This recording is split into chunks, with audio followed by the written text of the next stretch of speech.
been injured in an accident? One thing leads to another. Your injury leads to treatment. Treatment leads to hospital bills. Bills lead to debt. Debt leads to stress. The advocates can help relieve that stress. Having an advocate attorney on your side leads to faster resolutions, fair outcomes, and a peaceful recovery for you. You deserve an advocate. This is The Monty Show, the truth in sports talk streaming. When you want unbiased opinions about your favorite team without the spin, all you have to do is find The Monty Show, streaming live and available 24 hours a day, 7 days a week on YouTube. And now, here's Monty. Hey, The Monty Show live on Wednesday, October 8th, 2025. It's October 8th already. And I sit here and complain this has been the longest month of my life this week. Yet here we are in the second week of October. We have got the Major League Baseball playoffs on. Detroit has tied up Cincinnati in the sixth. 3-3, 2 outs, top of the sixth. J.P. Crawford at the plate for Seattle. We'll keep you up to date on that. And again, I tell you, as I am temporarily, a vagabond of sports teams, Seattle is on fire with the Mariners. I'm in this temporary domicile. And this entire building is just absolutely on fire about the Mariners game, which is going on at 2:00 in the afternoon Pacific time. So we'll keep you up to date on that. As always, this show is brought to you by the Advocates at theadvocates.com, the best injury attorneys in the business. And I'll just continue to spread the message that you cannot trust your insurance companies. I plead with you. If you've been in an accident, if you've gotten hurt at work, if you've gotten in a car accident, if you've been hit while you're riding your bike, you slipped and fell, whatever it might be, that wasn't your fault. You didn't deserve to be in that accident. You don't deserve to be in this situation, but you do deserve somebody who can fight for you and who's fought this fight and who's won this fight. And that's the Advocates at theadvocates.com. Get clear, risk-free advice when you need it most. And the best part is you never reach into your pocket to pay the advocates, because you don't pay the advocates unless and until they win your case. And so you might say, well, Monty, why does that matter? Well, it matters because the last thing on your mind should be paying a lawyer when you need to worry about, how am I going to pay my rent? Maybe you can't work. Maybe you're going to be out of work for a certain amount of time. You're worried about your rent. You're worried about the holidays. You have bills coming up and Christmas gifts and meals and kids and life. Let the advocates fight for you. Let them handle the claims process. You get back to the very best version of yourself. Chat with an injury attorney live online 24/7, 365 at theadvocates.com. A lot is going on in the world of sports, and a lot of you are fired up over this NCAA gambling situation. I will just continue to tell you, I think that this was inevitable. If you did not hear the news today, and I'm very curious what you guys think about this. I am of a big belief that I don't care what level you're an athlete at or what level you compete at. I do not believe under any circumstance that you should be allowed to gamble on sports. I think it's a huge mistake.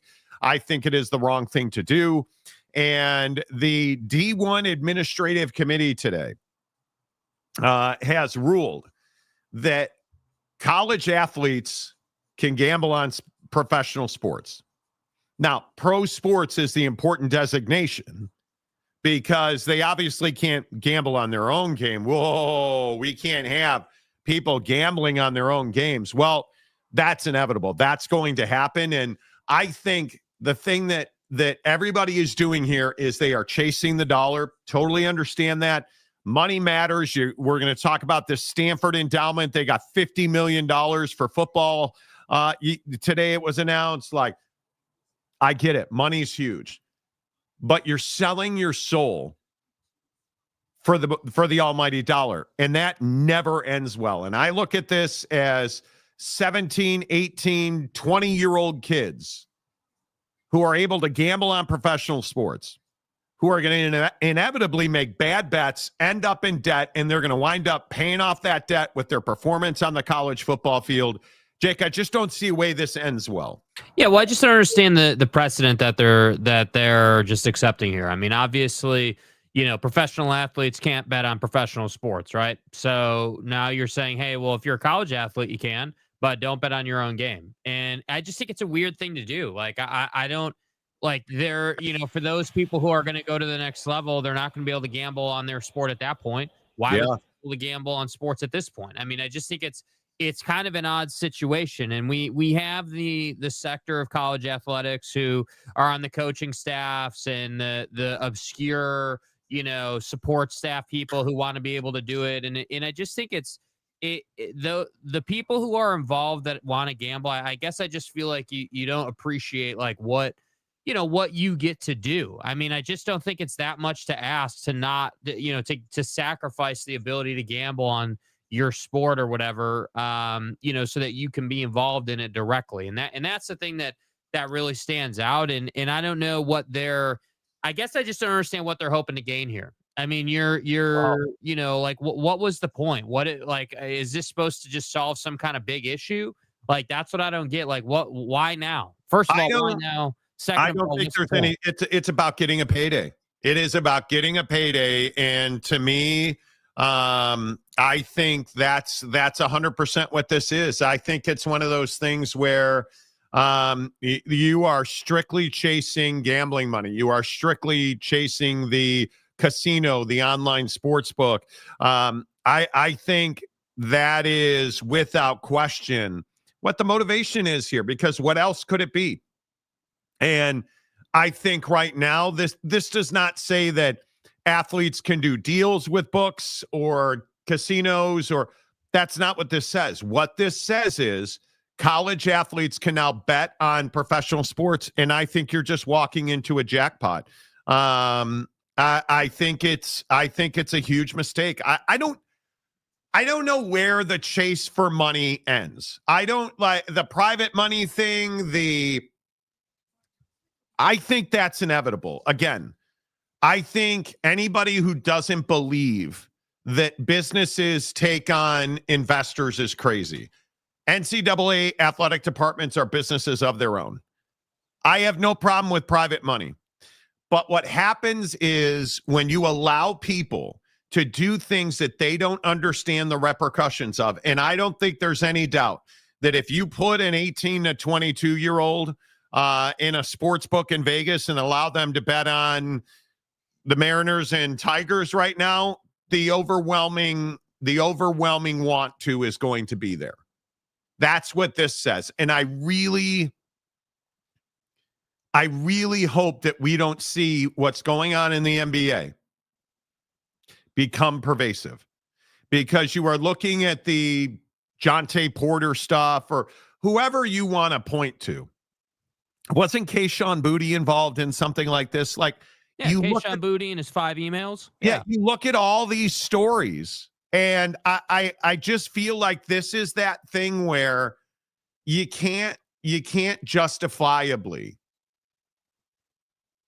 make an argument that this is about anything other than allowing gambling companies to be involved in college sports. And I think largely people have tried to fight that. We are watching an era where abuse of college athletes is at an all-time high. There's no question about that. Over prop betting and daily fantasy and all of those things. So you either eliminate it or you get on board with it. They got on board with it. There's just no doubt about it. Yeah, and I just think it's hard because I would love to sit here and have a conversation about, like, ethics and morals and, everyone's got to be better, but that's just not where college football is at. I think that these kind of conversations, like people have always been conflicted on, the age old conversation. Should athletes be paid as like the goated, all time, people have differences on that conversation in college football. And then the gambling piece. I mean, I know that, outside of gambling, like you've got, should beer be served to college students, or like, you have Yep. all these different scenarios, and it just Is gets that tiresome. similar? Is that the same thing? Yeah, well, I just think it's the same thing in the sense that it's another thing that college students slash athletes can get involved in that maybe people don't think they should be involved in, and that, because Right. that's the thing with this story is like I think there's a lot of people who disagree with this ruling that this should be allowed. I think a lot of people think this should be banned and should have stayed banned, and it's an issue because you're talking about student athletes and kids, and I understand it's 18 and older, and I totally get all that, but I just think that there's like there's a certain way that you should go about things. And yeah, I agree. The biggest risk is these kids getting into debt gambling and trying to pay that debt off by moving lines. I mean, we've seen that happen. Yeah, I mean, we've seen that time and time again, bro. So it's not anything new, and it just gets worse as more young people get involved in it. Yeah, and the numbers are overwhelming. The hundreds of billions of dollars that are bet on sports, the like when you start looking at the industry that is college football gambling, I think your point about, hey, Jimmy, the number is 86.5 yards. I need less this week out of you, kid, or I'm going to break your kneecaps. Like, I feel that that's going to happen. That's going to happen.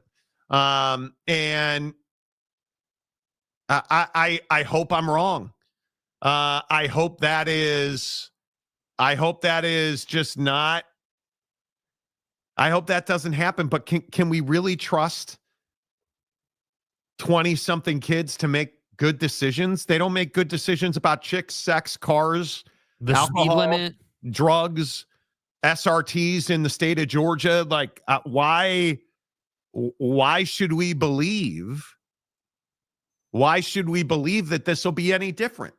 What makes me think that they're going to make better decisions? Because I don't think they're going to make better decisions. No, and I don't think not. anybody does. I don't think anybody does, and I think that I kind of feel like this is a pretty selfish decision out of this board. Like, I understand that people need money, and like, hey, like, we got to have more revenue, and I get all that, but there are lines, man. I mean, there are allowing these kids to gamble on pro sports is it's irresponsible. I mean, that's I don't know what else even to say. I was reading the numbers on this last night because I'd heard this was going to come out.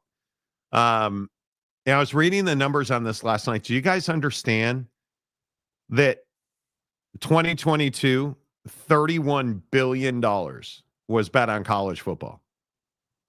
Like, that number hurts my head. And if we are going to get that kind of money on football, do you really think this is not going to filter down? Like, it is incredible to me that we're talking about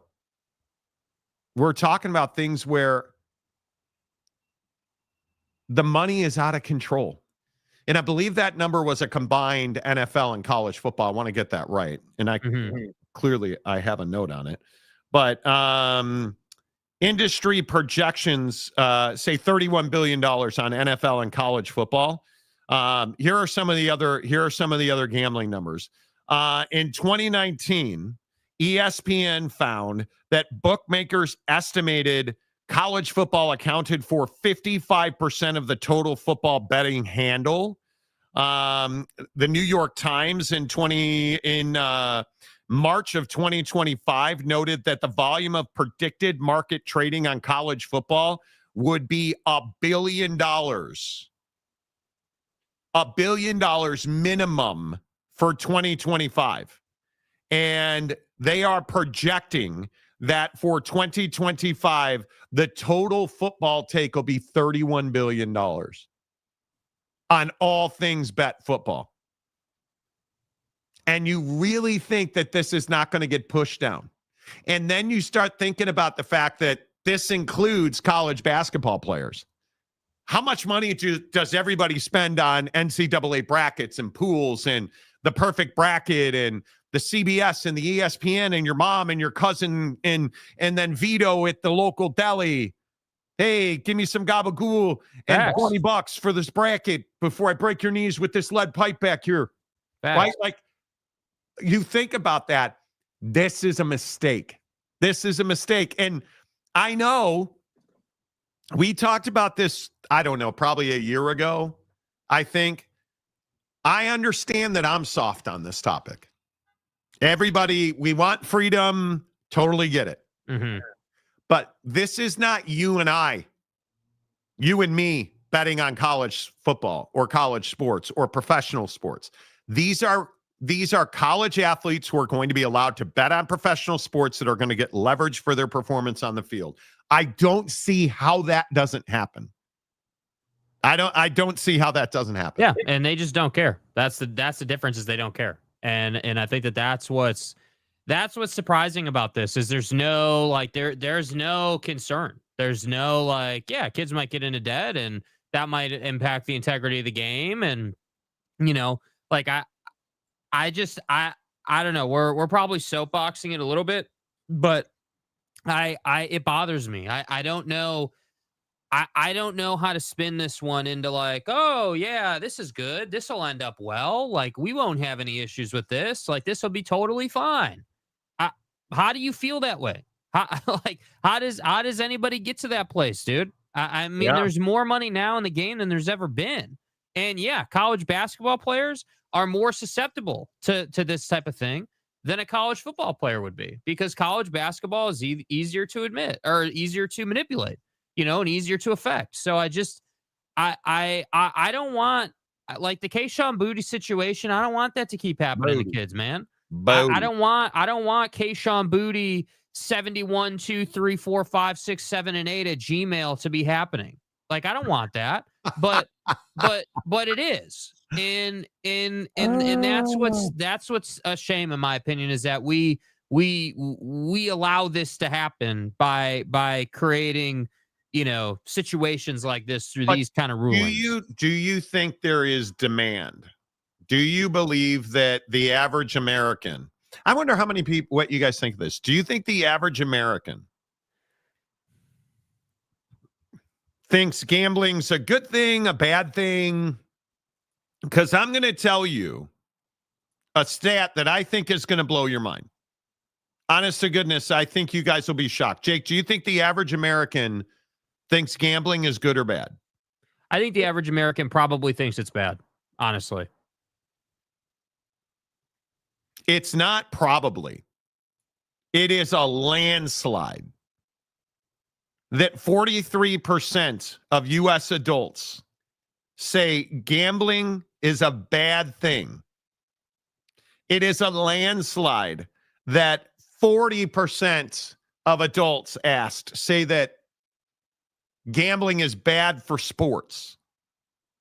And that number is significantly increasing. And you look at that neither good nor bad stat, that's down too. A good thing, that's down too. It's wild to me how many people in this country think gambling is a bad thing, yet we keep giving it legs in life. Yeah. Yeah, because people know what will happen, right? That's why they think it's bad, because people know the repercussions. People know that a lot of people gambling on whatever don't have restraint, and so they get deep into debt, and they don't have a way to pay that out. I got news for you: the 9 to 5's not getting it done anymore. No, right? It's not. That's just not how it's going anymore. So I don't know, man. I think I think that we are in a place in college football where there's more money in the game than there's ever been, and there's less restriction and less obligation to responsibility to the student athlete than there's ever been. And eventually this is going to come back to get somebody. Somebody will pay a price for this. It's not going to be the investors. It's not going to be any of those people. It'll ultimately be kids who got themselves in trouble, and then there will be more lawsuits. So good luck with that. Yeah, I think I just think that's where it's going. I just don't see how it ends well. That's because if one kid gets caught up in this, I just don't see how that's worth whatever the net is. Because it's not clear. It's not clear why college football and college basketball and those in charge of the D1 administration committee have decided this is the right thing to do. But clearly there's a motivation. Yeah, well, there has to be. Because why are you selling beer, to your point, in college stadiums? Well, you're selling beer in college stadiums, because you want to make money on beer. Yes. And you want beer companies to invest in your game. You want them to advertise on your televisions. You want them to advertise on your Learfield Sports Network broadcast. That's why you're doing it. And I understand it. And I want to make this really clear, because we have this conversation a lot. I'm a big believer in freedom. Freedom to say whatever you want, to do whatever you want. You want to gamble. But you don't want to, the thing you don't want to do is come back and complain about the negative impact of that stuff. We're either free or we're not. Mm-hmm. And I think at a lot of times in this country, and I think the Jimmy Kimmel thing, which continues to be a very good example, you can say whatever you want, but your words have consequences, right? You can gamble on whatever you want, but your gambling has consequences. But I think to that point, the gambling has consequences, and those who allowed you to gamble can't have a conscience when it goes sideways, because it inevitably will. And that's what we're going. Yeah, that's what the issue will be, is like, hey, well, the NCAA on what's today, October 8th, announced that they're legalizing this or whatever. And hey, what do you know? Kid put a position on a college football playoff game, or on an NFL playoff game, and that didn't really work out. And now it's February, and we're in the portal trying to get to a better situation, and we couldn't, and now we're upset. And I'm just telling you, like it's just going to be like we had. Hey, one portal got solidified in January. Hey, you can gamble on pro sports. Like, we're going right down the yellow brick road of, hey, we're going to allow these kids to gamble on pro sports, and we're only going to allow them to transfer once per year. So we've taken away their ability to fix it if they're a kid that's not playing a whole lot. And that's pretty much it. So I don't know, man. I think it's dangerous. I think it's dangerous too. I think it's also dangerous to be a Seattle Mariners pitcher today through 6 innings. The Detroit Lions have had an offensive explosion, because they haven't been able to hit anything in this series. And now through 6, the Detroit Tigers. Hello. I'm a mess. The Detroit Tigers lead the Seattle Mariners 7-3. Meanwhile, the Chicago Cubs and the Milwaukee Brewers are tied at 1 in the bottom of the first, as the Cubs season comes to an end today. Give me a holla if you're with me.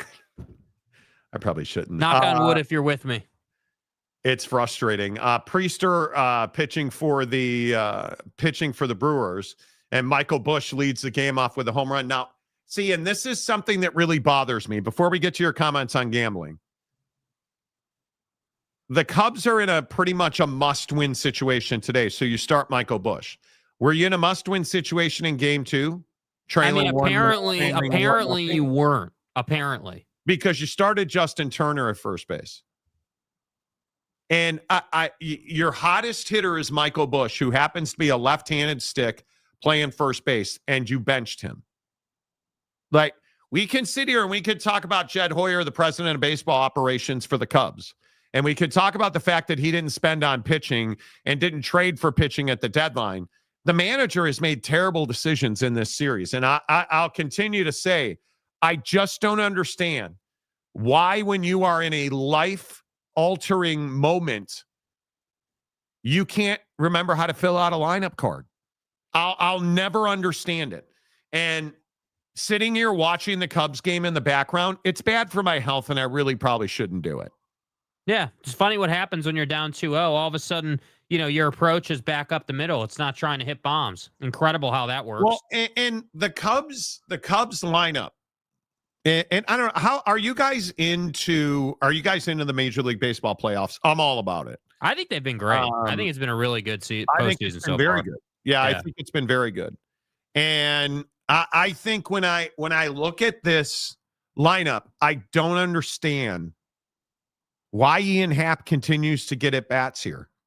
Well, I understand you ride with the horses who brought you, totally get that. But you got to move this lineup around. You can't have Kyle Tucker, in my opinion, batting third for this team.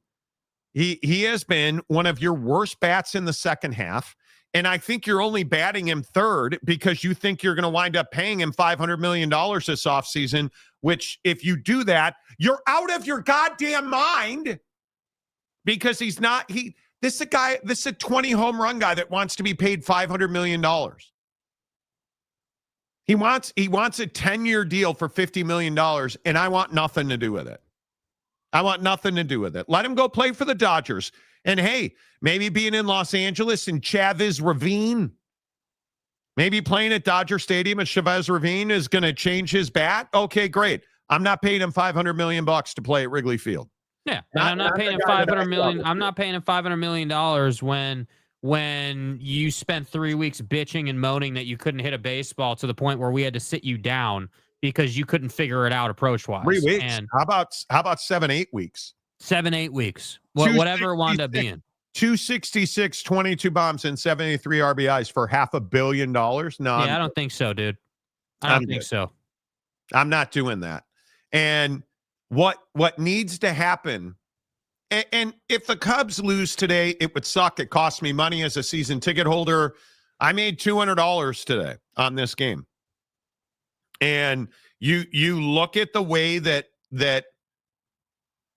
this team is built. What's frustrating to me is they rarely have an approach at the plate. Now, having said that, Kyle Tucker just had an excellent at bat.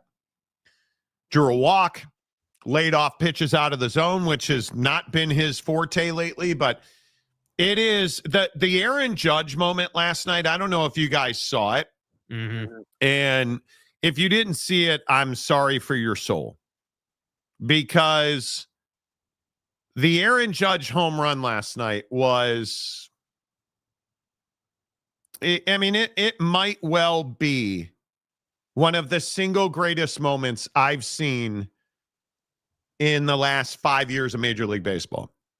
And Aaron Judge is a guy that plays for the New York Yankees. I hope you know that. And if you don't, we have bigger problems. Right. But Aaron Judge is a guy that baseball needs to be good. Because when he's good, the Yankees are good. When the Yankees are good, baseball's better. And he had a home run off the pole last night. That was scintillating. Lit that city on fire, and the Yankees win, and they live to fight another day. And my belief is that's why baseball's special.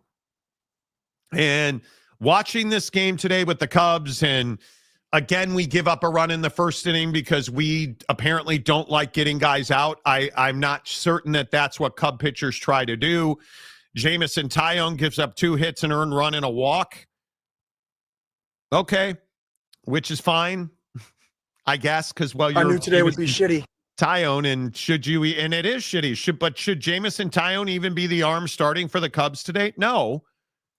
But the Cubs don't spend money, and idiots like me continue to buy sets of season tickets from them. But I am amazed at how special baseball remains. And that Aaron Judge moment last night, I'm a pseudo Yankee fan, I guess. I'm a diehard Cubs fan. I pay attention to other teams. The Yankees are one of those teams. And I was sitting in this exact very spot when Aaron Judge hit that home run, and I almost lost my wig. I'm like doing my Amazon business, and I'm working on, some reorders and some shipping plans, and I'm watching the game, and Aaron Judge goes deep. and I'm literally leaning with him to make that ball stay fair. And it's just one of those moments where the magic just happens. I don't know. I thought it was really special. Yes. I mean, it was one of the, it was very reminiscent of the Booney home run, right? I mean, down the line, needed it. Team was desperate, needed to hit a home run, needed to come through for your club. And he did exactly that. And the fact that it went off the foul pole, I mean, it just adds to the absolute, swag of the whole situation. And then the Chisholm home run was just incredible. I mean, the pimp job on that home run was amazing. Yeah, the Jazz bat flip was incredible. And I'm not even certain how you throw the pitch that they threw to him. The pitch to Judge was a unicorn home run. Only Aaron Judge is hitting that home run. It was, I think, 99. Rosenthal had a stat on the broadcast. There were 528 fastballs of at least that velocity. Not one of them was hit for a home run, except one last night at Yankee Stadium by Aaron Judge, right? That dude. Unicorn. The one he threw to Jazz was just down the middle, and Jazz absolutely pummeled it. I mean, lost that ball, and I'm not certain that it has landed yet. He hit that ball so hard. So Cubs 1-1, bottom of the first and second, one out. Ian Happ's about to hit into a inning-ending double play. I'll keep you up to date when that happens. Well, actually, he'd have to put a bat on the ball. That's not going to happen, dude. We all know that. For that to happen. Never. And not happening. All right, let's see. The stadium guy, James, dude, you say one more thing about the Cubs, I swear. Shut the fuck up, Donnie. I mean, everything in sports you touch dies. And Oak State James, you've largely ruined my sports life. Because people ask me, how can he be a TCU fan? It was at this moment that he knew. Yeah. He fucked up. It's ridiculous. Do you understand how many people laugh at you because you're a TCU fan? And you're a TCU fan to the point where you put stickers on your car. What's a car? I don't know what a car is. A Japo shitbox. Your Honda Civic. Thank you. The now legendary Oak State James Honda Civic. Right. That you put stickers on and a window shade for not your team. And the worst part is, I think what's going to happen is Oak State's going to turn around at some point. Probably when T-Boone rises from the dead like he's the Undertaker in the WWE. Ian Happ walked the bases are loaded. In God's name, image, and likeness. So Monty said it's okay to like more than one team. I rest my case. I never said that. You're invested in multiple college football teams. You like Nebraska. You like Oak State, TCU, Baylor, Preston Stones Cock. Like, you're invested all over college. Hell, football. you were an SMU fan for like 5 minutes as well. Yes. And then when you outed yourself, when you came out of the rectory as an SMU fan, what instantly happened? Preston Stone completely forgot how to play college football. That's out of the window. After you pronounced him the soon-to-be Heisman Trophy winner. Same thing that happened to Ollie, same thing that happened to Gundy, same thing that happened to Flores, same thing that happened to Spike Dykes' kid, same thing that happened to Dave Aranda, same thing that you did to the Cubs. Like Jake Retzloff, you Retzloffed all of these teams. Dude, you ruined the BYU. Like, do you not feel bad about that? You understand how much Manischewitz will not be consumed because of your hatred? I mean, it's incredible. Like, I just am. I'm amazed by it. That's an issue. Look at that. The king of Thailand is back. Thailand, what's up, my guy? Good to see you. Oh, the Cubs almost cleared the bases. You know. Looks like me hitting a golf ball. I don't hit golf balls anymore. I got to tell you guys, like, this temporary living situation is awful. It's terrible. I will never do this again. Okay, why is it so bad? It is because I don't have things like golf clubs. I have, and if you understand my wardrobe, you understand that I own conservatively 50 black t-shirts. Conservatively. The exact same Calvin Klein black t-shirt. I have 2 of them in my possession currently. I have 2 pairs of Jordans with me and a pair of Hokas. Like, I don't have my stuff. And it's just. But you're close, right? I mean, your time in prison is over soon. Whatever that means. I don't. Carson Kelly strikes out. Thank you, Carson. I would do relocation moving completely different. And it's outrageous. My dog's doing far better than I'm doing. Okay, so what you would do different is you just wouldn't do you would wait for your permanent, air quotes, permanent spot to be, available. I love Pete Crow Armstrong, but the guy just has some terrible at-bats. It is maddening. Chewy Gonzalez, gambling destroying college football, sponsored by Prize Picks. Could be. Daily fantasy for professional athletes is very dangerous.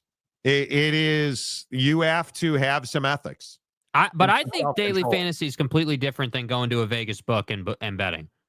I think that's two totally different things. I think daily fantasy is very different than betting the over or the spread or parlaying.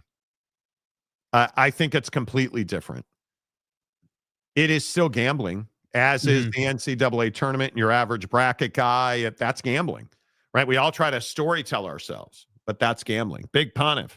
James gave the KOD to Utah after they beat Oak State, and they didn't win another game last season. Yes, you did. Yes, you did. James is a black hole of sports death. It's who he is. Like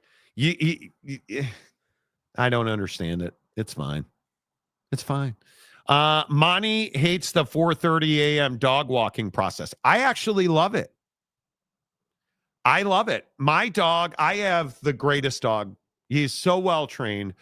I have a balcony in this condo I live in, and we bought a square. Get down, you son of a biscuit. Thank you, PCA. Cubs lead 2-1. Cubs lead 3-1. I love it. Cubs are up 3-1. They'll give up a 2-run homer next inning, but it's fine. My point is, I have a balcony. We bought this product that is essentially, hey, catch my pee in this little tray if you pee on the turf thing. My dog goes out there. I get up every day at 4 a.m. My dog goes out on the balcony, takes a leak. I get in the shower. I do my thing. At about 1 o'clock in the afternoon, I take my dog for a 20-minute walk. Then when the show's over, I take my dog for an hour walk. I love it. Yesterday was one of the most beautiful weather days of the year. Not today. It's freezing cold in Seattle and bright sunshine, but is what it is. Oak State kiss of death, James. Very well could be. Yes. The Buffalo Hunter, Chewy straight up stole my comment. Nice. James, the original cooler. But see, the difference, I think the difference is we're not professional athletes. We're not college athletes. None of us in this room play college sports. We're all mature working adults. We don't have restrictions and leverage. So the issue I have is I don't have a problem with gambling. If you want to gamble, again, I say it's freedom. My issue is when you're telling an 18-year-old kid, hey, yeah, don't worry about it. You can go gamble. Go for it. Just don't do it on college athletics, okay? All right. Sign this piece of paper. All right, thanks. Good luck this season. Stay healthy. That's what this is. Yep. It's what it is. If you could give the over-under on Oak State James choosing violence every day, what would it be? Under. The problem with James is Oak State James doesn't realize the small details of his violence. He doesn't understand that when he says stuff like build an upper deck to block the mountain view at the University of Utah, he thinks that's totally normal. Yeah, we're going to. Bro, what are you talking about, man? BDSM seats over there. It's to build a whole new upper deck. Well, CNS seating. James, there's a BDSM, please. There's a mountain back there that's pretty famous. Who cares? We need more BDSM in the stadium. And James is like, what's the problem? How do you fix? I don't think there is fixing it, dude. How do you absorb it? Because it's going to continue to happen. How do you absorb it? Yeah. James, by the way, you're an absorption expert. Maybe you could share with us, how you absorb things. Now, granted, his violence has gone less since he turned the butt buzzer all the way up. So, okay. Great movie. What, the butt buzzer? Yeah, I agree. Toot Gundy, if you could give the over-under on the number of times Oak State James is put into the word timeout today, 79. Boomer Sooner, Cubs to win it all, according to Oak State James.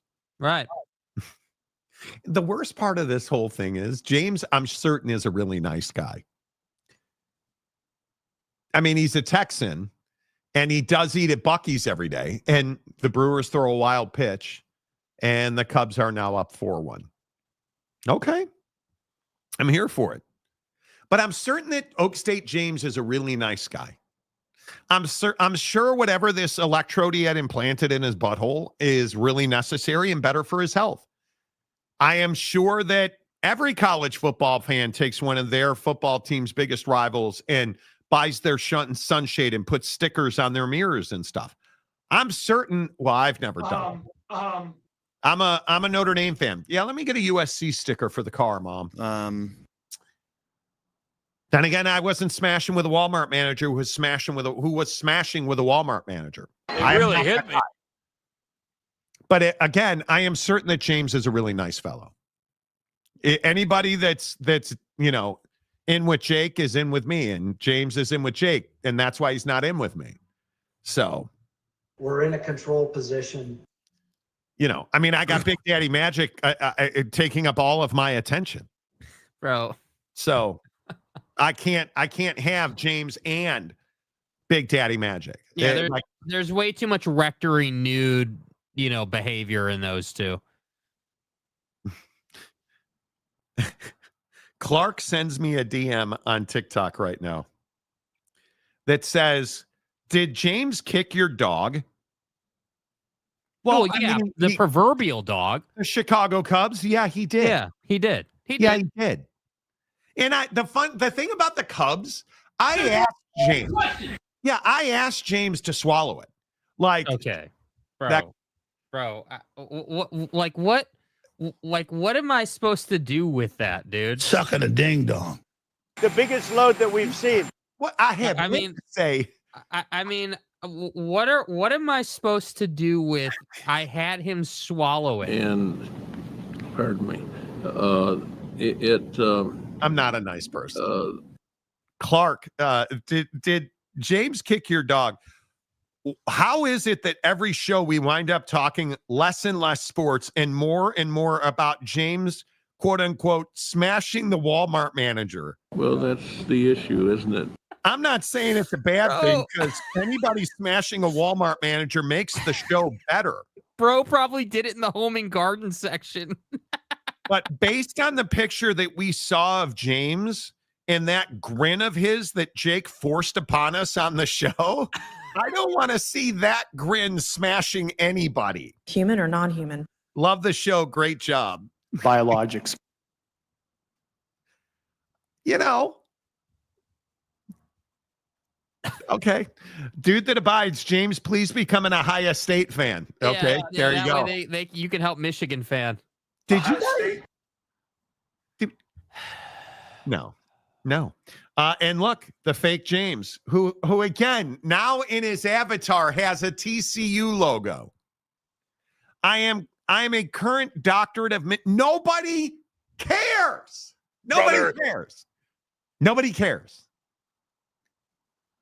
You're an Oklahoma State football fan. Before, during, I'm assuming you're going to graduate after. You're going to be an Oak State football fan. What's the saying, for better or for worse? I am not advocating for you to be anything other than an Oak State fan. Stop wrapping your car in TCU purple. Stop wearing. Like the last time I saw a picture of you, you were wearing a TCU polo shirt. Is that just stuck in the mud? You know, I'm 40, but I'm actually 75-year-old Pastor James White. Is that what that shirt is, where you're like, I got to wear a shirt? Bro, get it. Why not wear an Oak State shirt? Do you not have an Oak State golf shirt? Dude, you are golf shirt bro. Are you telling me you don't have an Oak State golf shirt? Like, you can't, you got to stop with you know what James is nonsense. Too? Stop with this nonsense. Bro, are you telling me you're not visor guy with your golf shirt? You're 100% visor guy, right? You big visor guy? You're a big visor guy. No, I'm a student. I'll root for who I want to. Ask God who you should root for. Mika, a big boob. You can root for him too. But Monty, James Kiss of Death said he wanted the Cubs to win, and they're not winning. They're going to get eliminated tonight by the Brewers. Brandon, my question right now is, can the Dodgers beat the Brew Crew? I have feelings that one is going to be 7. Not if Rocky's coming out of the bullpen. If Roki Sasaki is their closer, and Dave Roberts essentially said, and Jake, I don't know what you think he said, but I think he pretty much said that Roki Sasaki's the closer. Yeah. I mean, and why wouldn't he be? Yeah, I think that Roki, Roki had some struggles at the end of the season, mechanically, made some adjustments, and is back to being just unhittable. And I don't know why you wouldn't do that. I don't know why. Like, I don't disagree with this, Big Pontiff, that the Brewers would be a really interesting matchup for the Dodgers. I think the issue, though, is that the Brewers have made a living on the Cubs' lack of pitching. And the problem is that the Dodgers obviously have some guys that can pitch. And so they're starting pitching. Yeah. Their bullpen's terrible. Yeah. And the back end of the bullpen's been terrible. Right? Like, it is. That's just, well, anyway. If Roki Sasaki is their closer and he continues to pitch the way he's pitched, they will win games. Monty, did you sell your house? No, I still have my house in Salt Lake. And bro, so we're going to be in Seattle for a minute. My wife is a baller, whole thing. I've spent $10,000 getting my house ready to rent. Mm-hmm. And the bill just keeps going up and up every day. Now they want to remove the tree in my backyard. Who's they? This rental company. I have a management company that's handling my house for at least a year. So if we move, anyway, at least a year. They've replaced every blind in my house now, apparently. They painted it entirely white on the inside. They've replaced every lock. Like and now they want to remove this tree They're charging me $600 to clean the rugs. Like, dude. What's the reason for the tree? Because the tree, well, it doesn't rain in Salt Lake City anymore. I don't know how many people know that. We have a sort of a drought condition here in Utah. There in Utah. Here in Washington, it's a drought. Climate change isn't real. My point is, this tree in my backyard just dropped all of its leaves in June and never regrew. And they're like, oh, it's dead, it's dead, it's dead. And arborists said, it's probably 80% dead, but we could likely save it. They're like, nope, we're taking it out. Okay, that's going to be like $5,000. It's not a small tree. It's wild to me. It is wild to me that, Maury Alvarez. Hello, Maury.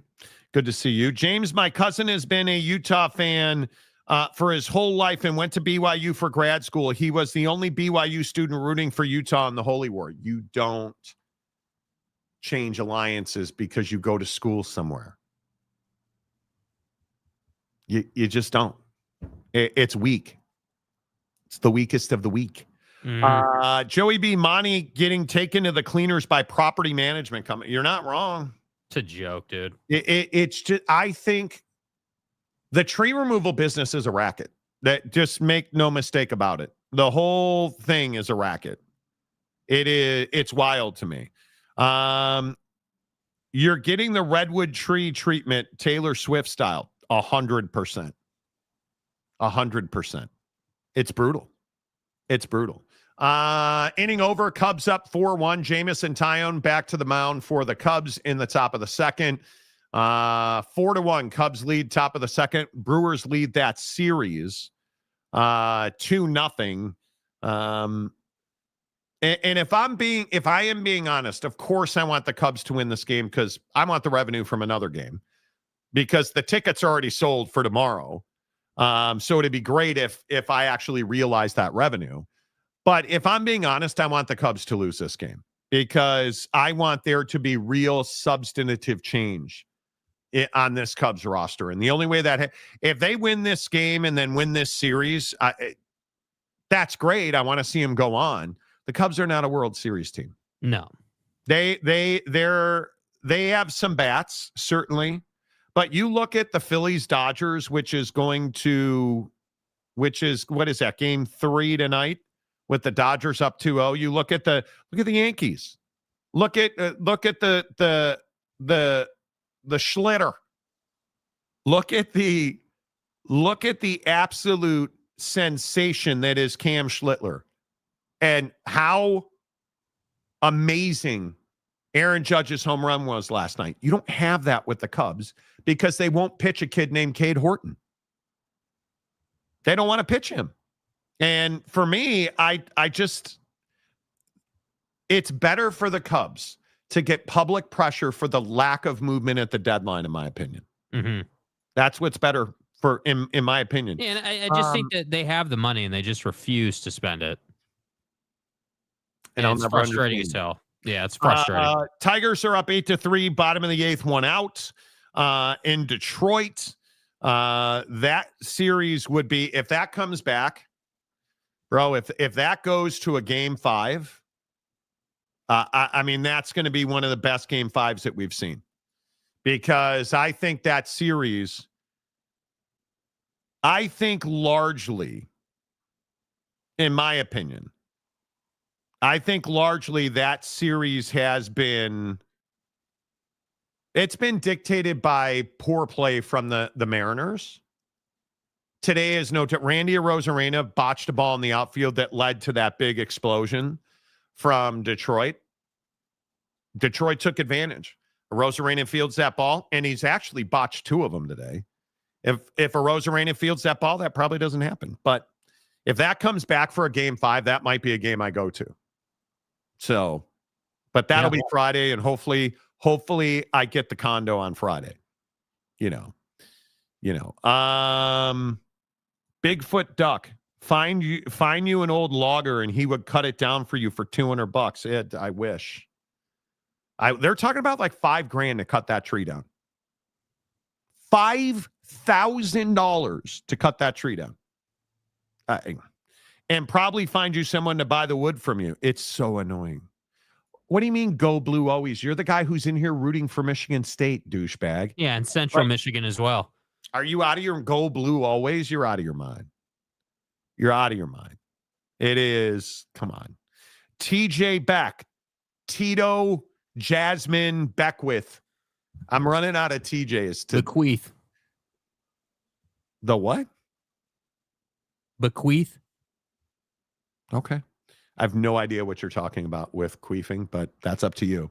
If James drives through a state, what? No, I'm serious. Don't shake your head. What were you talking about? I was just saying something funny, like you were just saying about his name. Like, okay. Bequeath. Okay. All right, let's move on. That was awkward. Jake, are you not over what happened yesterday on the show? No, I just don't. I don't understand what the confusion was there. I was just going along with what you're saying. Okay. Don't be a topper. Yeah. Mm-hmm. Hi. If James drives through a state, does a natural disaster soon follow? I believe it does. In Oak State, James' prior life, he probably told Jesus to have a good day. And we saw how that turned out. Hi, this is James. Welcome back. You know, Jesus, I think you're a nice guy. You're going places. Good luck, bud. Fuck you. Fuck you. You suck.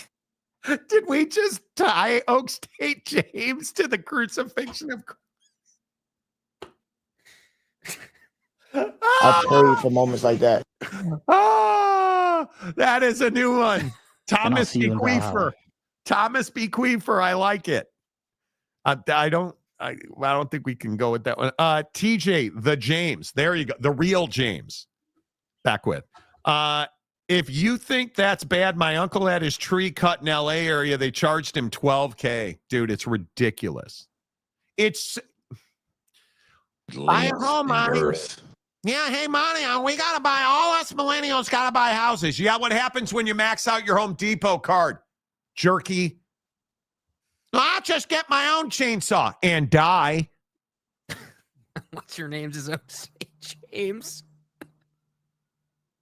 It's so, it is, this has not been the easiest period. I'll be honest with you. I don't regret those decisions. This whole moving thing sucks. Like, I'm so thankful that I have the money to do all these things I need to do. And you guys don't care about this. And then we might get back to sports. You guys don't care about this, and now the cops are coming for me. That's what happens when you talk junk about Jesus. Right? Let me just open the door. Let's get all the fucking cops in here. I get that. Trying to work. Shut the fuck up, Donnie. Shut the fuck up, Donnie. Shut the fuck up, Donnie. Right. So so I have, you guys know, one, I have this whole podcast that we do. I have several business lines. One of them is e-commerce. I sell on Amazon, FBA private label. I've probably got $7,000 out on that right now. Like, I've spent $7,000 to reorder products, ship it. You know, you ever just go through that period in your life where everything, it's like, yeah, that's 100. Everything is $100 or more right now. That's 100. Oh, and then Monster Energy absolutely bent me over. So I am telling you right now, the silver lid, you guys see how that lid is silver, right? Black tab, but silver lid. I specifically went to that millennial death trap Target, brother, to get a case of Monster. Didn't want to go to Costco. I went to Target. Buy the case. Lug it down the street, through the building, up the elevator, into the fridge. Crack that thing open, only to find silver tops in there. This case is empty. I have no joy in my life. Empty. The opposite of full. The Bears are bad. The Cubs are bad. The Blackhawks, well, it is what it is. Ass. Notre Dame can't count to 10. Like, I could keep going. I could keep going. And then you just can't give me white like Monster Energy. You just can't.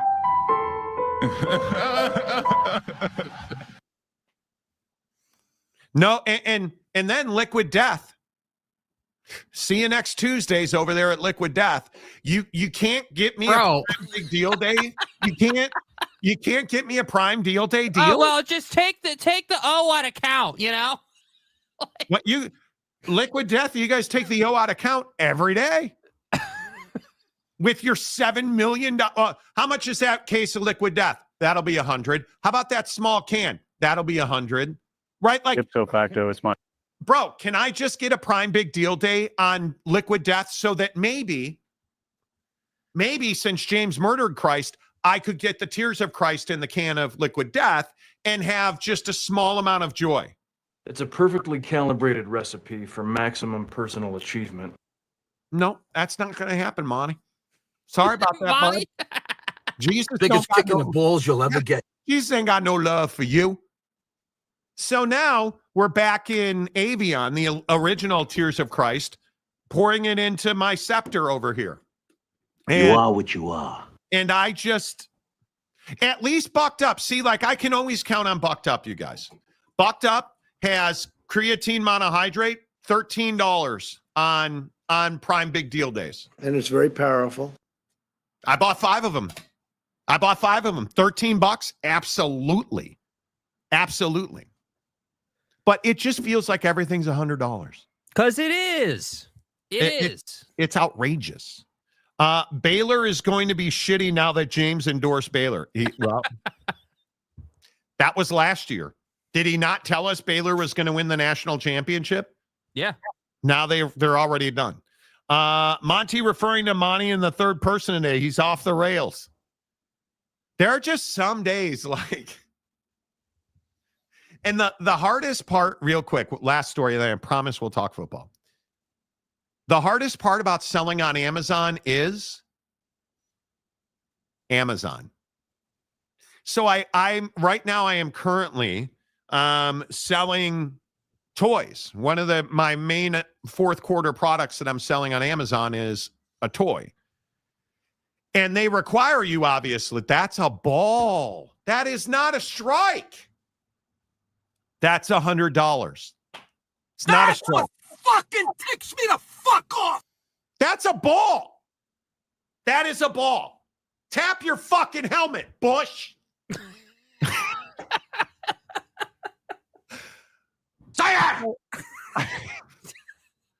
So I submitted I bought it from a manufacturer in China.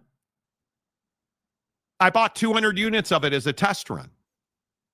I submit the safety report. They approve it. I buy 200 units. As soon as that 200 units hit the water on the boat, Amazon's like, nah, just kidding. So I have to resubmit it and fight and fight and fight. They finally approved it yesterday. You have to check it before you wreck it. Like, Monty versus Bezos. Seriously. TJ, Toy Joy.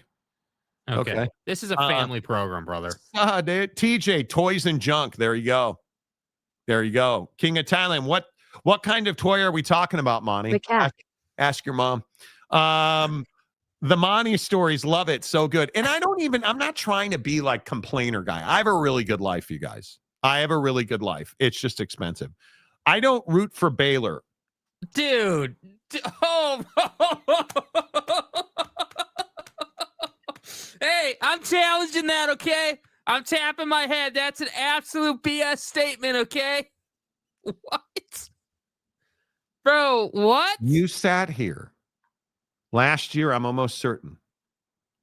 You sat here and told us that Dave Aranda's a good coach and they're going to win the Big 12, and my wife's a huge Baylor fan. And Wolf of Wall Street.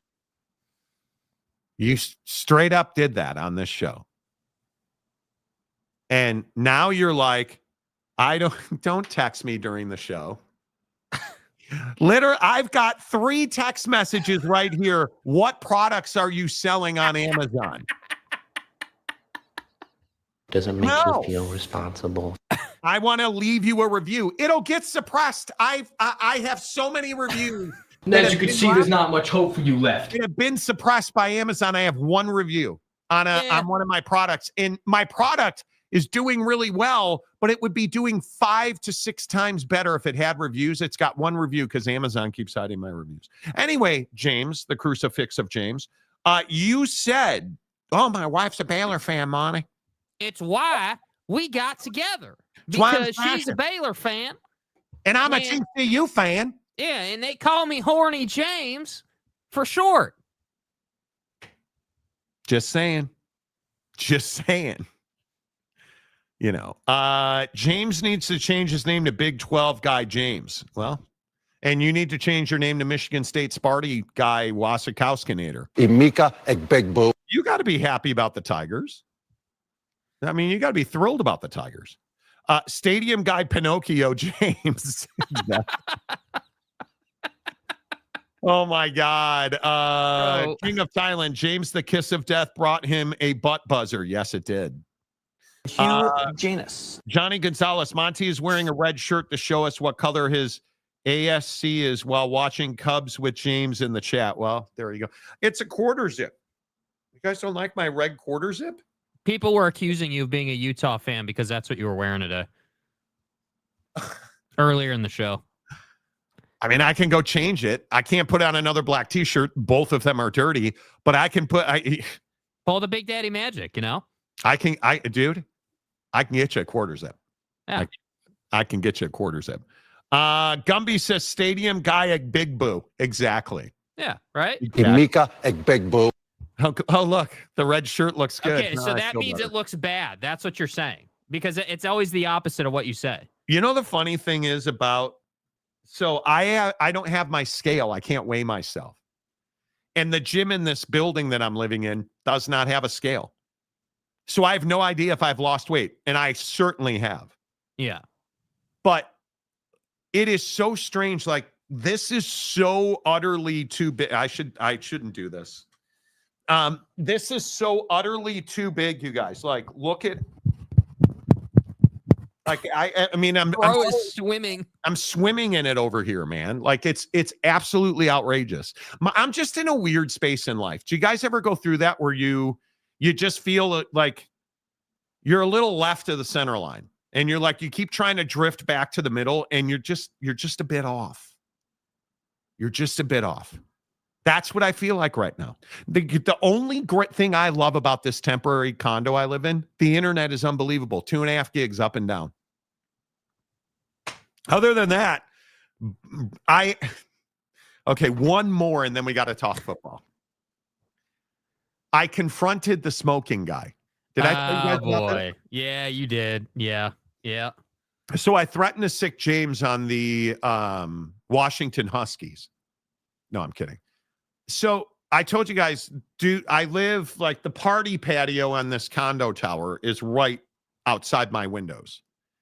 And there was a guy who was out there in the middle of the night the other night smoking away like it's his job. So it destroyed my night of sleep. Like, the house smelled like smoke for a day. Like, it was terrible. Thankfully, yesterday it was like 72 degrees and sunny in Seattle. And I opened up all the windows. I have these big bay windows that tilt open. And so he's out there yesterday afternoon smoking away. So I walked out onto my deck, because I have this deck that runs next to the condo that can look down on the party deck. And I said to him, "Hey, could I ask you a favor?" And he said, "Sure, yeah, what's up?" And he flicks his cigarette on the ground and steps on it, which just makes me want to, if you're going to smoke, dispose of your butts. Anyway, and so I said to him, "Hey, you know, we could smell your cigarette smoke all night long last night." And he says to me, "Yeah, I had a rough night, man. I was out here quite a bit. I apologize." And I said, "Well, I don't mind if you're out here, but would you," because there's a big back corner that is not close to the building. I was like, would you mind just not standing under the windows?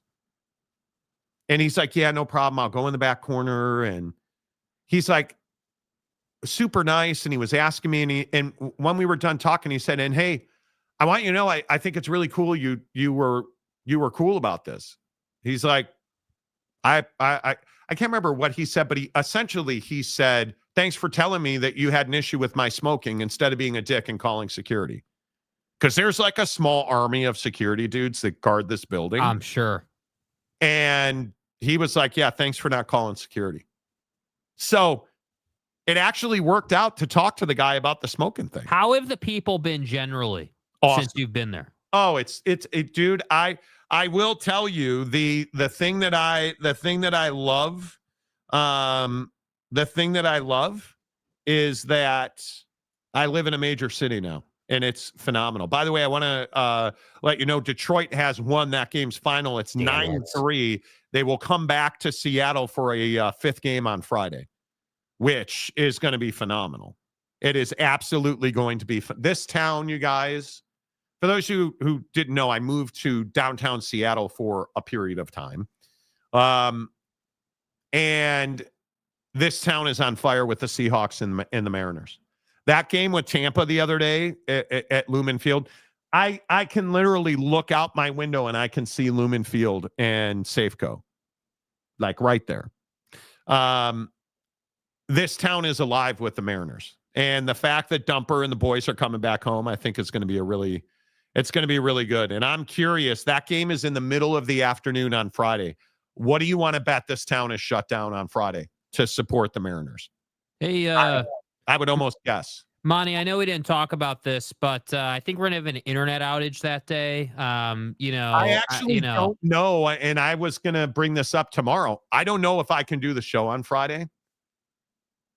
That may be a day off because my wife, literally, you guys, is a baller.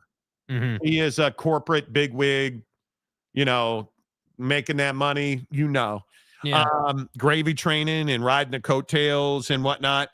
Such as in life. Yeah, the moving truck is supposed to arrive Friday at 1:00. So not certain I'm going to be able to do a show Friday. Okay. Trying to figure it out. Because I don't like missing shows during the football season. So Seattle having to beat Scooble for the fourth time is going to be rough. Don't know if there's enough magic left in the bats. Oh, in the rabbit foot. Yeah, there is. Because this team hits the fastball very well. Very well. I got high heel lady likes to come home 2 a.m. and the wood floors do not mesh well. What are you You're talking gonna have about? to explain that. I don't know what that means. Bailey Dietrich, one of my neighbors in my condo smokes, and man, oh man, I could smell it on the third floor. It's brutal. That is one thing in Seattle. Dude, there is weed everywhere. Like one of the other things that's right over here is Pike Marketplace. And you walk through Pike Marketplace and you're getting a contact high. If they drug test me, I'm failing. Well, I kind of work for myself, so. But if I drug test myself, I'm failing. Because you walk down Pike Marketplace and there's some lettuce being smoked for sure. Mm-hmm. Mike Smith, Mike, good to see you. For those who have been in the military, policing an area and it being 90% butts, well, Joey B. Monty in Seattle, now everyone now knows every Pearl Jam song. Could be. Could be. Game moves to prime time if the Yankees lose. Couldn't tell you. Could not tell you. TJ, Monty, do we have a favorite restaurant list yet in Seattle? Well, Butcher's Table. Butcher's Table. I don't eat out much. I probably committed a cardinal sin of testosterone last night. I went to Chipotle and split a burrito bowl with my wife. And it was a perfect amount of food. It's crazy. What Zepbound does to you, I am just not hungry. I don't think about food. I'm just not hungry. It is crazy. It is crazy. Even Chipotle is different here. Bros, like, I love living in a big city. I love it. I love the diversity of humanity, whether it's black folks, Asian folks, white folks, Latinos. I love the fact that you're surrounded by a melting pot of people, and talking to people in the elevators about the Mariners or the Seahawks game, or it's amazing. Walking around the city in my Cubs hat, constantly people asking me about the Cubs. Like, it's pretty amazing. Stud muffin, smoked salmon. My wife had amazing salmon at Butcher Table. It is the Butcher's Table. Damn, you sold your Traeger, didn't you? I did. I almost died moving that Traeger. So a barbecue chef in Salt Lake bought my Traeger. I had a Traeger Ironwood 885. He shows up in a Ram 1500, and we have to lift the Traeger up into the bed of the truck, and this dude might have been able to bench 5 pounds. Dude, I had to lift that. I pretty much lifted that thing by myself. And it is not light. It is not light. Mason, I remember college football was so much better before NIL and gambling, bro. And I'm not get off my lawn guy yet. I agree. And are we revisionists in this? I think NIL has been terrible for college sports. I think it's been terrible. I think the explosion of the transfer portal, was that good or bad? Or I don't think it was catastrophic, right? If you were able to get in the transfer portal, Jake got his wish. They knocked it down to one time, January. Okay, great. That was not a death knell for college football. No. College sports in general. NIL and these contracts, our president and his administration wanting to limit that. Like the NIL, I think, has been absolutely terrible for college sports. I think it has taken a lot of the virtuous thinkers, the idealists. I think it's taken their fandom from them. And I think NIL has been terrible. And I think gambling is going to absolutely, not gambling, the allowing kids to gamble on professional sports, allowing college athletes to gamble on professional sports is going to do real substantive damage. Agreed. To college football and basketball, in my opinion. Yeah. I think Jonte Porter is going to become the norm, not the one-off. Not the extreme case. He's going to become just another case. He's not the extreme. He's going to be the norm. I just don't think it's not going to become an extreme case. It's just going to be, oh, here's another guy that got caught up gambling. What a loser. Another guy couldn't control his gambling. That'll be the headline. Average ass Aller got caught gambling. That's why he throws interceptions everywhere. Not true. Well, did average ass Aller turn it over to end the game because he needed to insure a line because he's not good at gambling? But that's what people are going to say.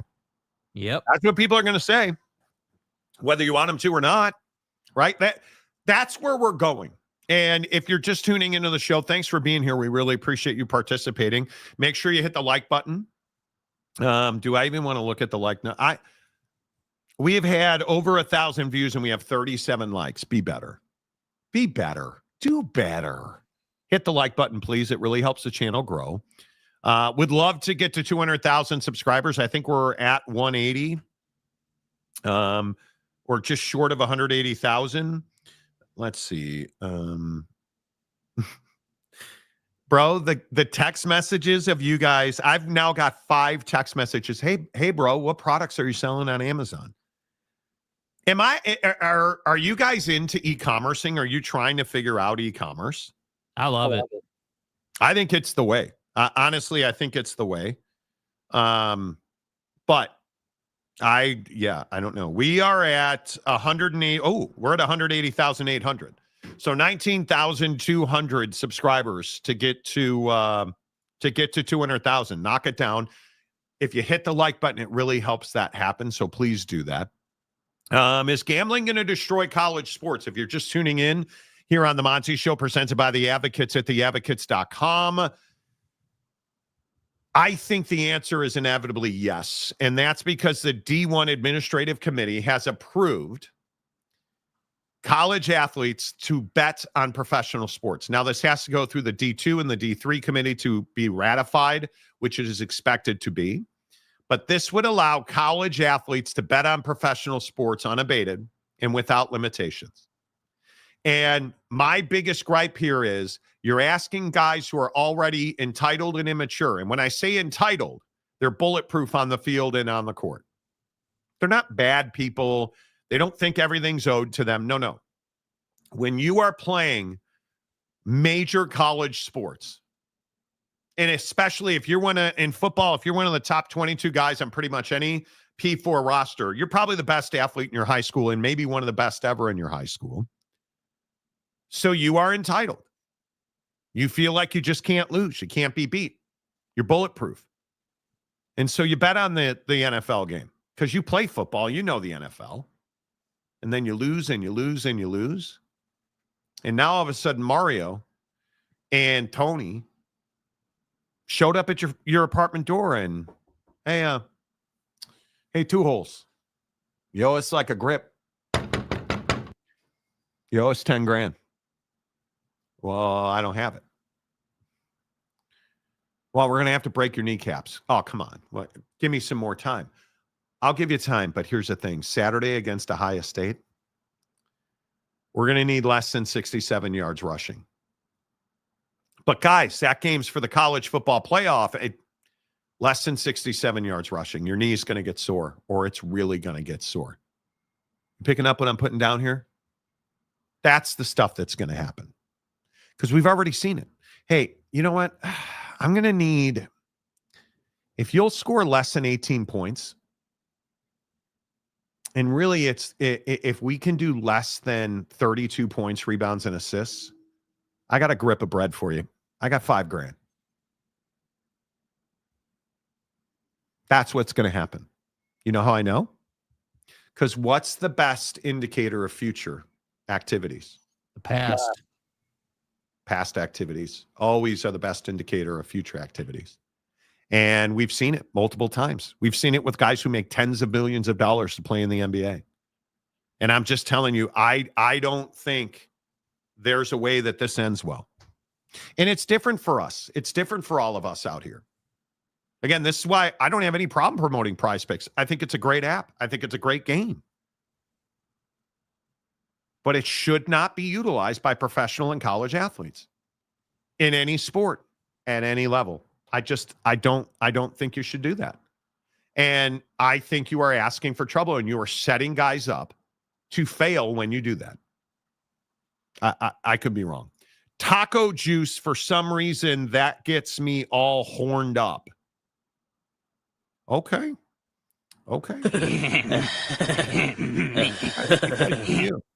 The real stadium guy, James, who is a TCU fan only and a Dylan Raiola fan. I don't have a burner account. That's bullshit.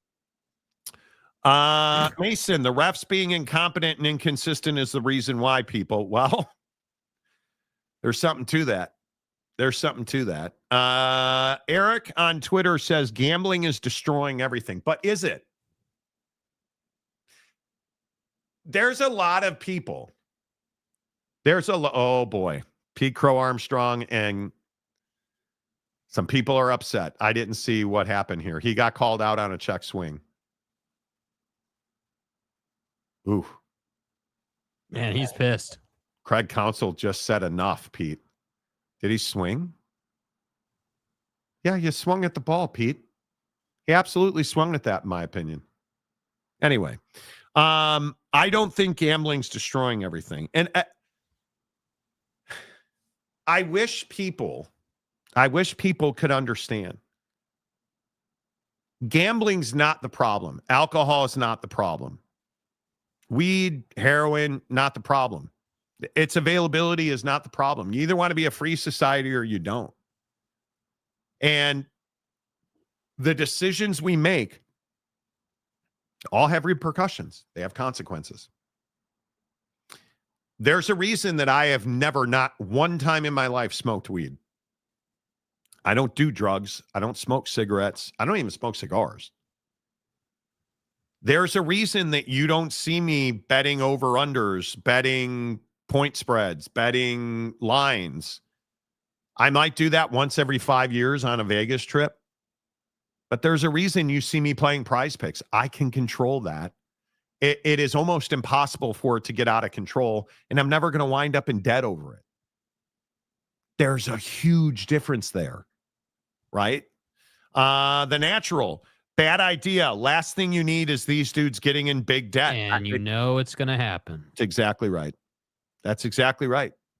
Don't drink, don't smoke. What do you do? What do you do, Mr. Goody Two Shoes? Is that a song? I don't know if that's a song, but I don't think gambling's destroying everything. I truly do not think gambling is destroying everything. And I know people want to say that it is. I am here to tell you it's not, as much as you probably don't like that. I'm here to tell you it's not. So I think we have to be really careful trying to limit people. But David Persons, write down 5/12. That's when the show left the rails. Okay. Remember for 9. David, appreciate you. Always good to see you. Now there is a real TCU Batman. Mm-hmm. That's a TCU fan. That's a TCU fan. Mason, didn't Nick Saban have the meeting with the president to discuss NIL restrictions and caps? He did. He did. Okay. You know what? This is the kind of week I'm having. What's going on now? Well, I've got the sit bone issues. Right. So I have a gel pad that I bought for my chair.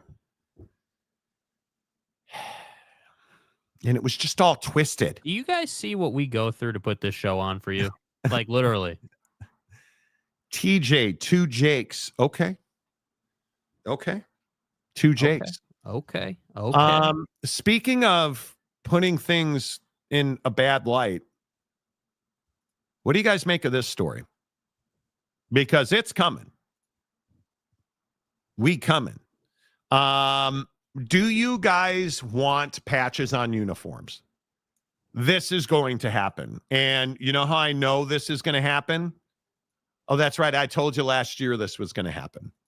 Because it was only a matter of time when you start hearing, and I think I told you last year, I had heard my USC donor friends talking about how they were going to be putting patches on their jerseys, and they had all kinds of ideas and companies and brands.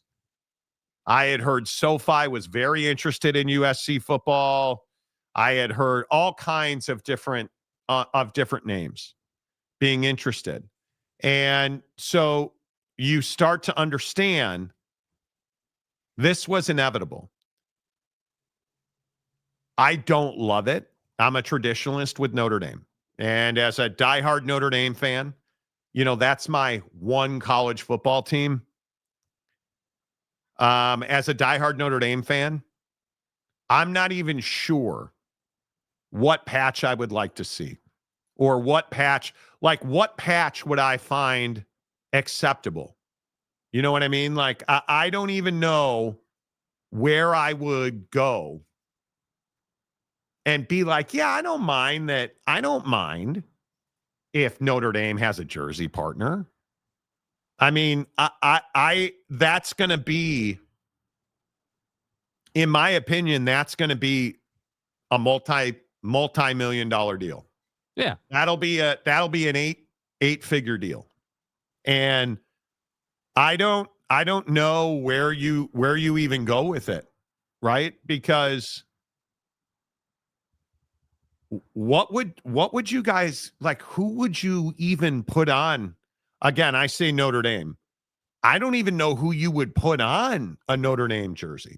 Yeah, well, I mean, clearly there's going to be a private equity portion of it. There's going to be private equity hedge funds that I'm sure are going to want their patches out there. I mean, it's everything you see now, right? I mean, it's everything from cell phone companies to airlines to, to retirement funds to all kinds of stuff, and I think it's one of the best ways in sports to advertise a brand. I mean, hell, we're watching baseball right now. What is it? Strauss or whatever is all over the helmets for Major League Baseball, and there's patches on, on all these jerseys, and so I mean, I just think I think that people like the idea of like the Super League in a separate entity and everything, but they don't like the idea of the fact that college football is going to be an NFL minor league model in more ways than just who's playing each other. Totally agree. And it's the way. Honestly, it's the way. It's what it has to be. It's how you grow the sport. And I understand that everybody and their mom misses little Jimmy went to school and he walked onto his football team and they won a national championship together and everything's great. Yep. Like everybody wants it to be old world, little town vibe, and I get it. Yeah, right. Like that's what we all want. And I listen, I romanticize it just as much as anyone else, man. But the reality is that ultimately money is going to make the decisions. And I do think if you're Notre Dame, as an example, you don't want just some average ass brand on your jersey. I think you have to be selective. It needs to be premium. Like it needs to be a good, well-recognized, well-respected brand on if you're a school like Notre Dame. And I don't even mean just from like a religious standpoint, but just from like a stature in college football. Like a team like Notre Dame isn't going to want the same sponsor on it as, Tulane or like, a group of five school or whatever. Like it's just, there's levels to it as usual. So I just think let's wait to see how it plays out. But this is not surprising. And I don't think it's some death to college football. It's progression. It's an inevitability that we've been waiting for. Yeah, I'll be interested to see what that looks like. I don't know, because right now I think we have deals with Verizon, Whoop, Dick's Sporting Goods, Citibank, are you going to put the Teeling whiskey? Notre Dame's got a big deal with Teeling Irish whiskey. You're probably not doing that. I could see somebody like, I think Yeti is the official thermos. Like Yeti's a great brand. Somebody like that. I could see that, but I am curious. I am curious to see where this goes because, I mean, obviously people like Teeling and Guinness Beer would love to get a piece of Notre Dame football. Of course. Right. I mean, they're already a sponsor. I have to believe that if you would allow Guinness to put a patch on their shoulder, you would. But if you think about the city of Chicago and Notre Dame is so closely tied to the city of Chicago, you think about, Exelon Energy, you think about McDonald's Corporation or United Airlines. Yeah. Like, I mean, the list of companies that are, headquartered in Chicago. Do I want to see a United Airlines patch on a Notre Dame jersey or helmet? Probably not. I look at ConAgra Foods. I don't want to see a ConAgra Foods, on their. I don't want to see a Kraft Foods. I don't want to see a Grubhub, which is one of the biggest employers in Chicago. I think they have 5,000 corporate employees in Chicago. I don't want to see that, right? I don't want to see. I'm trying to think. Aon. I could see Aon. Aon's a huge employer in Chicago. GE is a huge employer in Chicago. But I think, and most of you as passionate fans, West Virginia, the University of Texas, obviously, when you look at Utah, BYU are two of the biggest fan bases on this show. UNLV is a huge fan base. Like, you guys are passionate about your fan bases, right? Where do you guys come down? Who do you want to see on that? Like, I don't want to see an MGM logo. I don't want to see an ESPN bet logo. Yeah, see, like I think casinos is just inappropriate in college football. That you can't have that. You can't have that. And I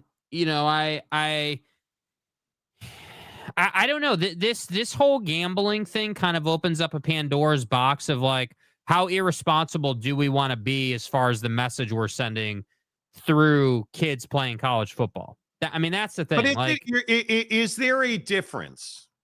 And I'll be interested. You've turned into like a young man of great virtue and ethical, moral compass. A great philosopher in the middle of the woods. No, fuck no. You are not a philosopher. You are not intelligent enough.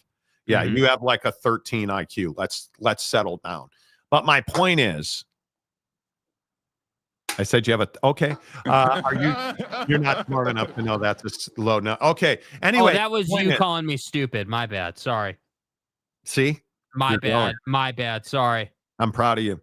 No, but you've turned kind of into a somebody who seems to have a moral compass of late.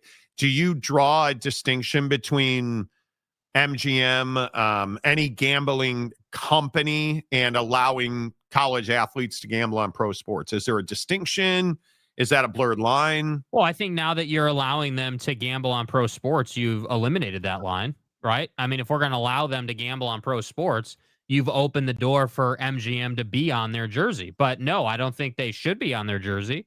That's not but see, again, I wouldn't have come out with this ruling today, right? Like I wouldn't have said, hey, this is okay. You can gamble on professional sports. I wouldn't have done that. So again, it just goes against, in my opinion, it goes against what it should be. Yeah, well, now Craig Counsell goes against what should be as well because he's left Jamison Tyone in here far too long. And you're looking at a situation where he's getting hit now. And Jake Bowers drills a ball into right center to score a run. And it is now 4-2 with one out and runners on first and second. And it is very clear that Tyone's lost his ability here to locate his fastball. And you really need to have somebody ready. And they don't, is my guess. So we'll see what they do here because they're not going to take Tyone out of the game. He's at 72 pitches in the top of the fourth with one out in the fourth. And you're going to do this incredibly dangerous thing if you're Craig Counsell. And I'm just going to continue to say this. You're going to do this incredibly dangerous thing. You're going to try and get one more out of Jamison Tyone. And I think this is a huge mistake. And again, Drew Pomerantz is who you have up in the bullpen. You don't have a right-hander up, so you can't take Tyone out now. And the Brewers just bunted themselves right out of this inning. Yep. You got to be kidding me that the Brewers just bunted themselves out of this inning. Unbelievable.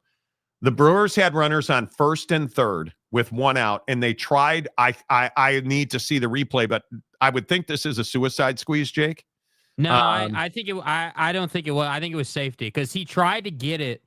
He tried to get it down the first base line. Oh, he made a huge mistake. Okay, so here's the difference. A suicide squeeze is you're running to the plate no matter what. A safety squeeze is let me make sure this bunt gets down.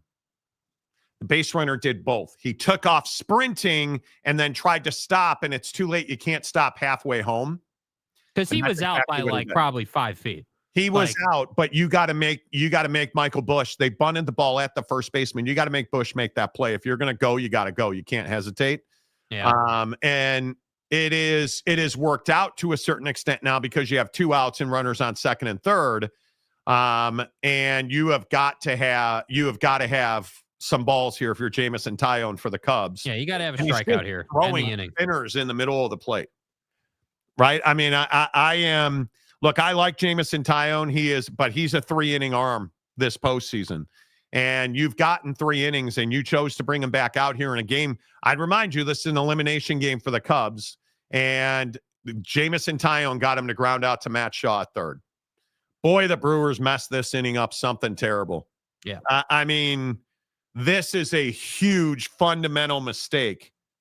Out of the, am I making too much out of that, Jake? No, I feel like they ran themselves out of the inning. Yeah. Well, first of all, why are we bunting in the 4th inning? Up 2-0 in the series. That's the first thing. And you're hitting him. Yeah. I don't know why that to me is bad managing. I would never have bunted there. You're down 2 runs in the 4th inning with their starter on the ropes. Why are we bunting? And there's one out in the inning. I don't understand it. Like, you're not, if you were down in the series, like if you were down 2-0 and you were down 4-2 in an elimination game on the road, okay, I can understand it. You got to score there, no doubt about it. But the reality is you don't have to score there. The Cubs are not going to beat you 3 games in a row, and they're certainly not going to beat you at Miller Park. So I don't like that's a terrible, that's just you playing bad baseball. That's all that is. Delaric, your Duke Blue Devils now sponsored by Viagra, who's been a member for 31 months. Viagra, give me a stay hard drive. Jake is supposedly going to come and visit when I move into my new condo. Stay hard. We're gonna let me break your heart. Let me break your heart. Okay? What's that? So the mixer technology that we use is by a company called Rode. Right? Yeah, go ahead, Jake. I'm just going to play my only drop here. Go ahead. Yeah, by Rode. Rode has allegedly eliminated the software that allows you to control the mixer. Allegedly. So that's not a thing anymore. Hate to break it to you. How do you update the buttons? You don't update the buttons. Turn the music off. You don't update what's the fucking point of having the buttons? That's precisely what I'm saying. So now everything because the piece of technology, the mixer itself, has internet capability. So you can hook it up to your Wi-Fi and it will auto update. So I'm pretty sure that's why they got rid of the software, because they didn't want to support it. So there you go. Okay. I give up. Because I don't need to work hard when Calford gifts 20. Monty show. Alfred, I really appreciate you, man. Thank you for being here. Everybody, make sure you hit the like button on the Monty show. Look at everybody picking them up. Cougar Tracks, Joseph Harper says Pomerantz in the pen. Yeah, thanks for that. Jerky. Yeah. Everybody picking them up. Great job, guys. Really appreciate that, Calford. If you are one of the 900 people watching the show right now, make sure that you hit the like button. Baylor Buckies. K-State brought to you by TA Truck Stop, the Truck Stop Conference. You're so fucked. Been too long. Stud Muffin, Oklahoma State loves truck stops. Oh, you mean loves, comma, truck stops. Hey, Michigan brought to you by Computer IT Company. No. Losers. No. Magnolia Network. Okay. Baylor can get Chip and Joanna Gaines to sponsor them. Well, as a Baylor fan, maybe you should get in touch with them. Hey, I mean, you're a guy that supports Baylor. Why don't you reach out to them, James? Yeah, why don't you use your Dawn Marie burner account to go ahead and reach out to them, dude? I'm sure that they'll be really receptive to a Chiefs fan. Don't you mean Dana Marie? Well, I'm a little confused because sometimes it's Dana and sometimes it's Dawn. So, okay. Johnny Gonzalez, TCU Rectory Horned Frogs. James, you got some Horned Frogs in the Rectory these days? And I love that you do the whole... I think the last picture we saw of you last week, you were doing that whole twisted face. He sent me a whole video describing his TCU fandom. Bro, James, in all seriousness, you understand, nobody cares why you're a TCU fan. It's embarrassing to be a TCU fan. When you went to Oak State, well, Monty, listen, I am in the convent program at TCU, and as a soon-to-be nun, I have the right to support whatever football team I want. Ipso facto, it's mine. Yeah. So, see, start talking about him, and there you go. One of these days, maybe when you move into your new spot, you should do the show from the balcony just to prove a point. I'm significantly higher up from the street in my new building. Boy, there is a lot of equipment in front of me. Oak State James says, just play the video. I'm not playing the video. Bro, what is going on outside? Is this ice coming for me? Ice. Bro, there is a huge thing outside. Like, we got to check this out. I got. Bro, you take a video with your phone, bro. Take your phone. We need to be able to see this, bro. Dude, bro. He just walks off to see what's going on. Bars and stuff, bro. What? We got all them heavy equipment out on the street, boy. Somebody overdosed on weed. Has that ever happened? Do people overdose on weed? I don't believe so, but I don't know. Bottom of the fourth inning, excuse me. Cubs 4-2 over the Brewers. 2 outs, nobody on for Nico Horner. Jose Quintana, the soft tossing lefty for the Brewers out there right now. Oh, wow, that was actual police sirens, yeah? Yeah, it's weird. That's one of the things. When I lived in Utah, if you heard police sirens coming down your street, last time that happened in Daybreak, I lived in Daybreak. Last time that happened, a house burned down from a lithium battery exploding.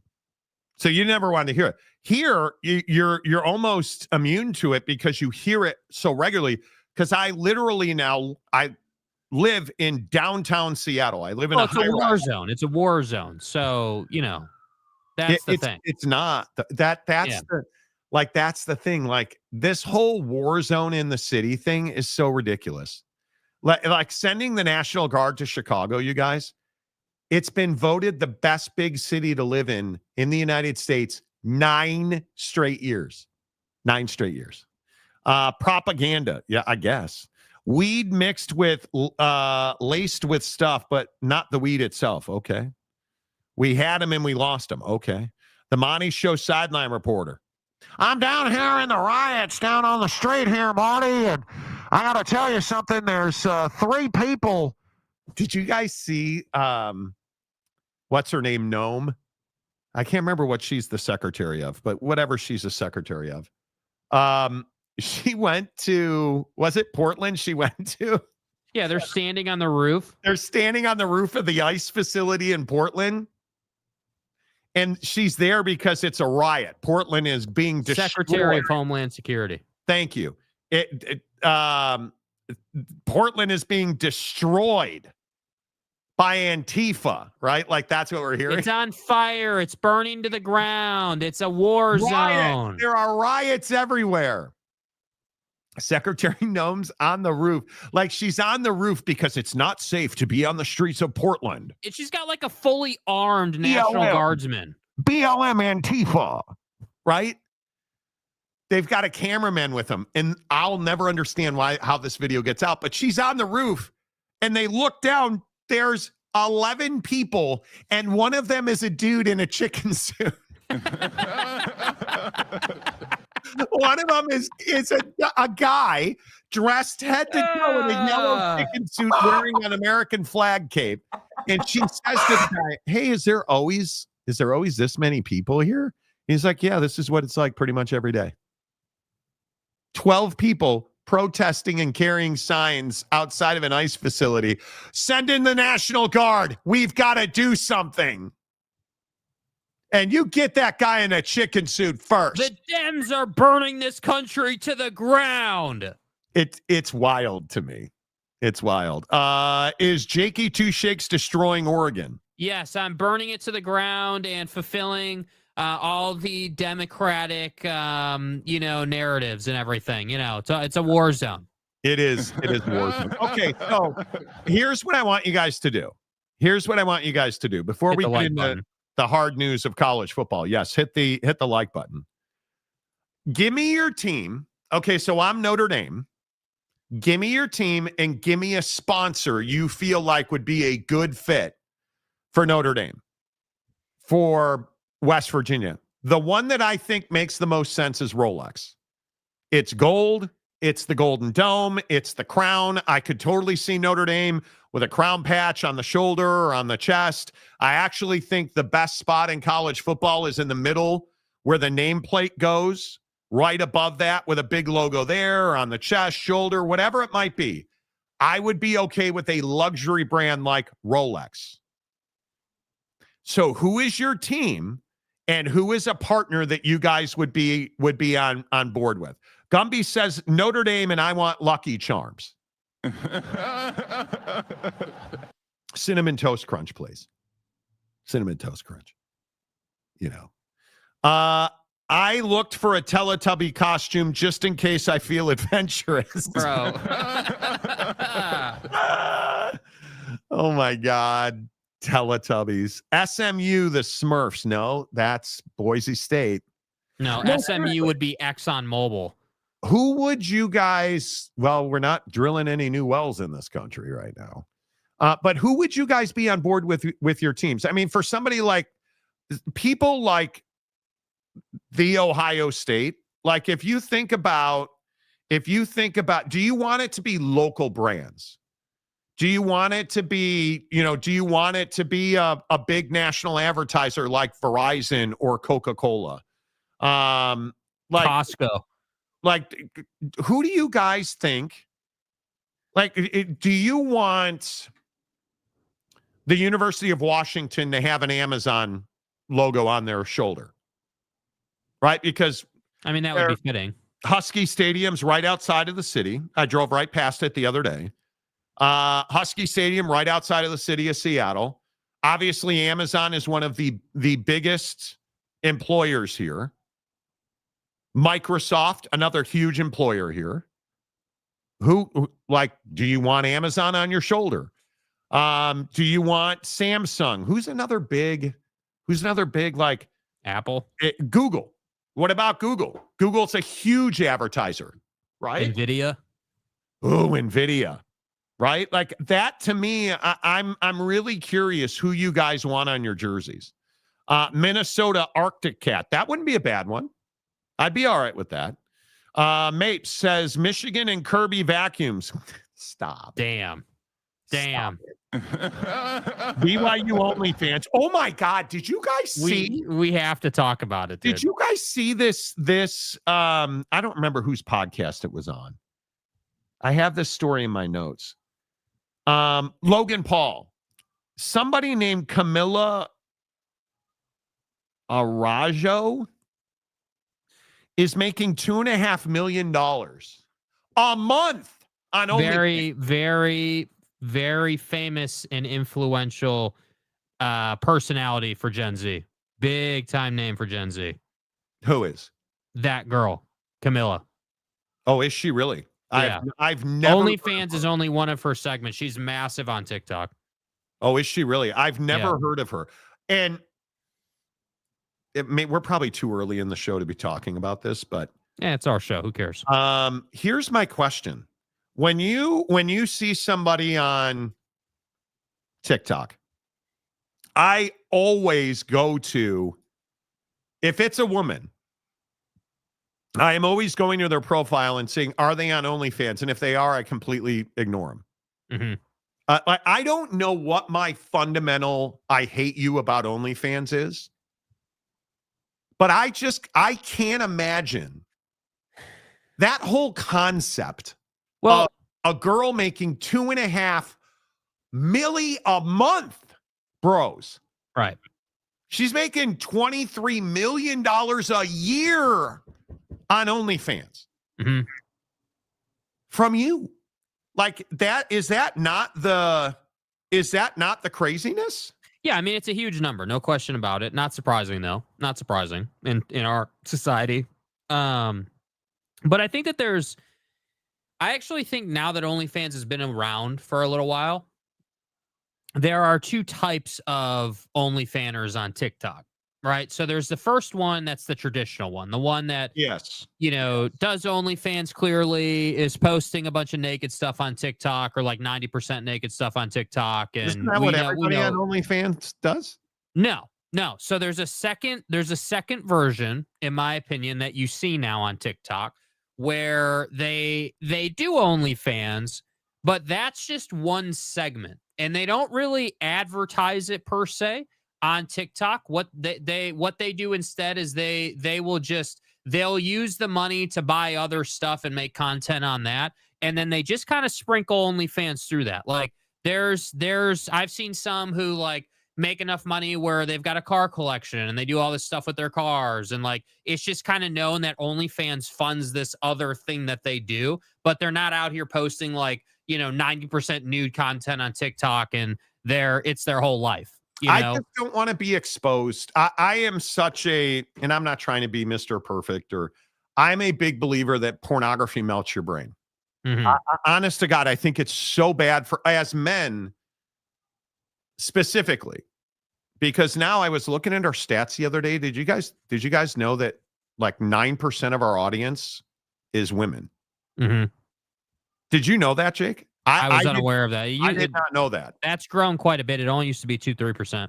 Yeah, I did not know that. But anyway, here nor there. As men, I think pornography is so bad for us. And I really try not to partake in pornography as much as I don't think you can avoid it, right? I just think my wife and I joke about it all the time. Like I'll open up Instagram and the For You page on Instagram, mine is all pornography pretty much. And when I say pornography, like, I don't know. Can you guys see that? You probably can't. Can I zoom in on this? Turn your screen brightness up. I have a privacy screen. Why do you have a privacy screen? You never used to do that. I did it on a whim. Mrs. Monty and I, when I broke my phone last time, we went to that Zag store at the mall. Okay. Yeah, that's better. You can see that a little better. If I just turn it a little bit, see how you can. There you go. Right there. Look at how much TNA is on my forehead. What is it that I'm getting on Instagram? I'm getting golf and tits. Yeah. Literally. Yeah. Literally golf and tits. That's it. And you notice that it's just the way of the world. And now I got to go like adjust my stuff again. But to me, that's the problem. So when I see somebody making $2.5 million a month, first of all, good for you. Like, I do care. I don't want you blowing up Venezuelan boats that have nothing to do with drug use to make $2.5 million. There's no boats in the water, Monty. I'm being a dick today. The point is, if you're selling your body and your body makes you $2.5 million a month, you do you. I say if you are safe and you are not a sex worker, which means if you're not a prostitute or a call girl and you're not being taken advantage of and you're on OnlyFans and people are paying $2.5 million a month to see your body, you got to do what you got to do. Hey, you're working for yourself. Yeah. I am not going to contribute to your $2.5 million. And the frustrating part for me is I truly think pornography is the great destroyer of men. I think it creates these unrealistic expectations of our women and how they should act sexually. And I think it really just is bad. So when I hear that, I'm like, that means every month men, and I have to believe it's mostly men are paying her $2.5 million a month. And just to put it in perspective, they're not paying like $100 a pop. That I think I would have to look, but I know the subscription is gotta like be close to that. How much? I mean, how many dudes are subscribing to this girl's stuff? Oh, I'm sure it's a lot. Because I know I know that the stats were the last time we talked about this. We specifically talked about that the subscription cost was only like $10.99 or $15.99 or something like that to subscribe to like a person's channel. So that's insanity. And I don't know. Let me just Google search her name. Let's see if I Google search her name. What can I Google search? OnlyFans. How many OnlyFans? It's only FANS fans. Yeah, subscribe. I believe so. I'm such a noob. Oh my God, bro! Guess how many subscribers she has on OnlyFans? Are you kidding me? Do you have any guess how many subscribers she has? Millions. It's millions. Yeah, millions. 9.5 million. Yeah, dude. OnlyFans subscriber as of August 2025. Her average OnlyFans subscriber pays her $12.99 a month. Yes, dude. Yes. What? You guys are suckers. Most of her OnlyFans revenue comes from individual downloads for 99 cents. You guys are paying $1 to see a picture of a woman? Yes. You're telling me you can pay somebody rounding up 99 cents $1. You can pay somebody $1 and she'll send you something?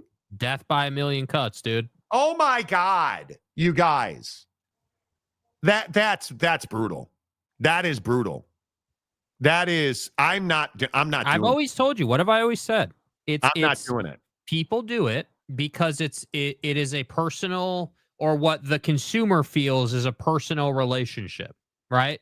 Hey, I'll request something, she'll send it to me. Yeah, that's my girlfriend. That's the whole idea, bro. That's the whole idea. Her and I have she don't even know you a lot. And you know the sad part, and we talked about this on the show, I know for sure. Yeah. She's probably got somebody who is acting as her and sending that stuff out. Because there was a big story about this whole OnlyFans enterprise in India, where it's almost akin to a call center. And all these dudes, no women, all these dudes are in this room, a cubicle farm, talking to guys, and their only job is to get them to send 99 cents and then they'll send them a picture that she created. It's literally her, but she just does shoots or whatever. You do these sessions where you do video, and then you create these still shots in the video. And these guys in this cube farm in India, their job was to, without being graphic, she is in this, she sent me 1,000 still pictures, and it's her sitting in a chair naked. Oh, baby, do you want to see me sitting in a chair naked? Like over text. Mm-hmm. And you're supposedly messaging with her. Right. But it's this guy, Kareem, in India. Oh, you want to see me naked in a chair? You want to see the new chair I got? And his whole job is to make you pay him $1 to send you the picture of her nude in a chair. And they're really good at it. But the one guy, the burnout factor is less than a month. They can do it for less than a month because those dudes get so burned out. Mm-hmm. That's what's behind the scenes on some of these OnlyFans. Yeah, and with her, I know there was one TikTok where one of her TikToks went viral. She has a podcast like many of these creators do. Damn it. How do you get picked off, Kyle Tucker? Kyle, Tucker. Same thing. Kyle Tucker, how do you get picked off? It's the playoffs. You're up 2. He's on first. He gets picked off. How do you get picked off? He took a 3-quarter lead and didn't go. That's how you get. This team infuriates me. Anyway, he's safe. They're not going to review it. Wow. Nah, he's out. You think he was out? Yeah, they got him. Okay. Anyway, my point is, she did a TikTok, but so it gets the story gets deeper though. So she did a TikTok. She does a podcast. And how have I not seen this girl on TikTok, Jake? I'm on TikTok I don't know. every day. Yeah, it was like, I think it was last year. It was going around everywhere. And she got famous for it or whatever when she went viral for it, where she had her brother on her podcast. And her brother talked about how when he goes to school, because he's younger than her, he's like in high school or whatever. He comes on the podcast and says that when he goes to school, it's ruined his life because everybody's seen her content. No. Yeah. Oh no. Yeah. It's no. So he's seen her content. No. He has. Well, I'm sure. Yeah, he probably has. But, oh my God, is that awkward? Yes, that's all. How awkward? Yeah. Well, he literally said it ruined his life. That's literally what he said. It ruined his life. Yeah. So does she pay for like homeschooling or a tutor or something? I don't know. I don't. They didn't. When all the dudes are 21 timing a month to this girl. Yeah, they didn't really get into. I think that God. she tried to offer to help, but that he wasn't. He was pretty pissed about it. Stop it! You got to be kidding me. This dude is going to school, and bros are forearm strengthening to his sister, and you know how people are. Yes. Yes, dude, your sister's rack. Yeah, and she has. She's got. Like her whole thing is like all her cars are pink, and like she does a whole podcast and stuff where she talks about all this stuff. Like a lot of them are doing that now, and that's what I mean. It's kind of evolved now to where like they don't need to do the whole post all this nude content on social media anymore. Yeah, because what they do is they do a podcast and they buy nice cars, and so they make content that way and they get viewership that way, and through that process, that's how their revenue goes up on OnlyFans. TikTok isn't even that outlandish. Yeah, that's what I mean. Do you see what I'm saying? Like it's not even out of this world crazy. Like, but she does the podcast and has the cars and like and all like. So it's just a whole thing. I'm looking at her TikTok. It's not that outrageous. Yeah. I'm amazed by it. I am amazed that people, you're paying this girl 99 cents a picture, and she has 9.5 million subscribers. I am amazed by it. I am amazed by it. And I'm not paying for this. And yeah, okay. Look, more power to you, because she does have a ton of car content. Yeah. And you're right, her favorite color is pink on the daily. Yes. There is no doubt about that. No doubt about that. I'm amazed by it. Yeah, listen, I just thought it was crazy that she's making $2.5 million a month on OnlyFans. So that's what I'm saying. Like I feel like there was a stigma about it, but I don't know. I don't think that it's I think it depends how you go about it, bro. I think that I don't really like these people that post about it on social media and everything. I just think that's extra. I don't think you need to do that. I don't think it's good for you, and I don't think the audience needs to see it. I refuse to partake in it. Yeah. And again, I think it's one of those things where we as men can't get away from it. Mm-hmm. You have to go out of your way on social media. You have to. I got tired of it. I was like, dude, I'm not interested in seeing all this. Like I reset my whole algorithm on Instagram. I started flagging accounts. Like it just gets it's so present on social media that in the algorithm, specifically with Instagram, because it's not as bad with TikTok, but Instagram specifically is just so aggressive at inundating you. Dude, you see one random video and all of a sudden it's like, whoa, like it's everywhere. It's all over your stuff. It just drives me nuts. Yeah. And Mike, 9 million fans at even $1. Yeah. So not a lot of her subscribers pay her, actually. If she's making $2.5 million a month and she's got 9.5 million subs on OnlyFans or followers or whatever you call them, that's a lot of bread, dude. Those numbers don't math. Do you believe she's making $2.5 million a month? Yeah. Why don't the numbers math? What do you mean? Because this says that her average subscriber is $9.99. But okay. if you're subscribing for $9.99 and you have 9.5 million subscribers, and there's a range. There's a range. I see what you're saying. So she also has subscribers for $4.99. And her current subscriber count is 9.46 million as of October 7th, 2025. So yesterday. Mm-hmm. Today's 2 days ago? No, yesterday. Today's the 8th. So, yeah, I don't understand the math on it, but okay. I'm not paying for that. That's all I'm saying. But yeah, Mike, I'm curious. But you're not the one she's pointing at. That's the other thing you got to consider. She's not, I don't think that, happily married person is probably her customer. You're getting after younger guys, you're getting after dudes who are, outreaching to that type of content on social media. Like that's who you're looking for. This is, again, I know we've talked about this on the show. Isn't porn free? Yeah, but this is not the concept. This is not again, uneducated take. Well, it's That's not the point. No. I see what he's saying, though. He's not going to pay for personalized, hey, I'm in love with you porn when he can get it for free. I see what you're saying. Yeah, I mean, I don't think it's accurate.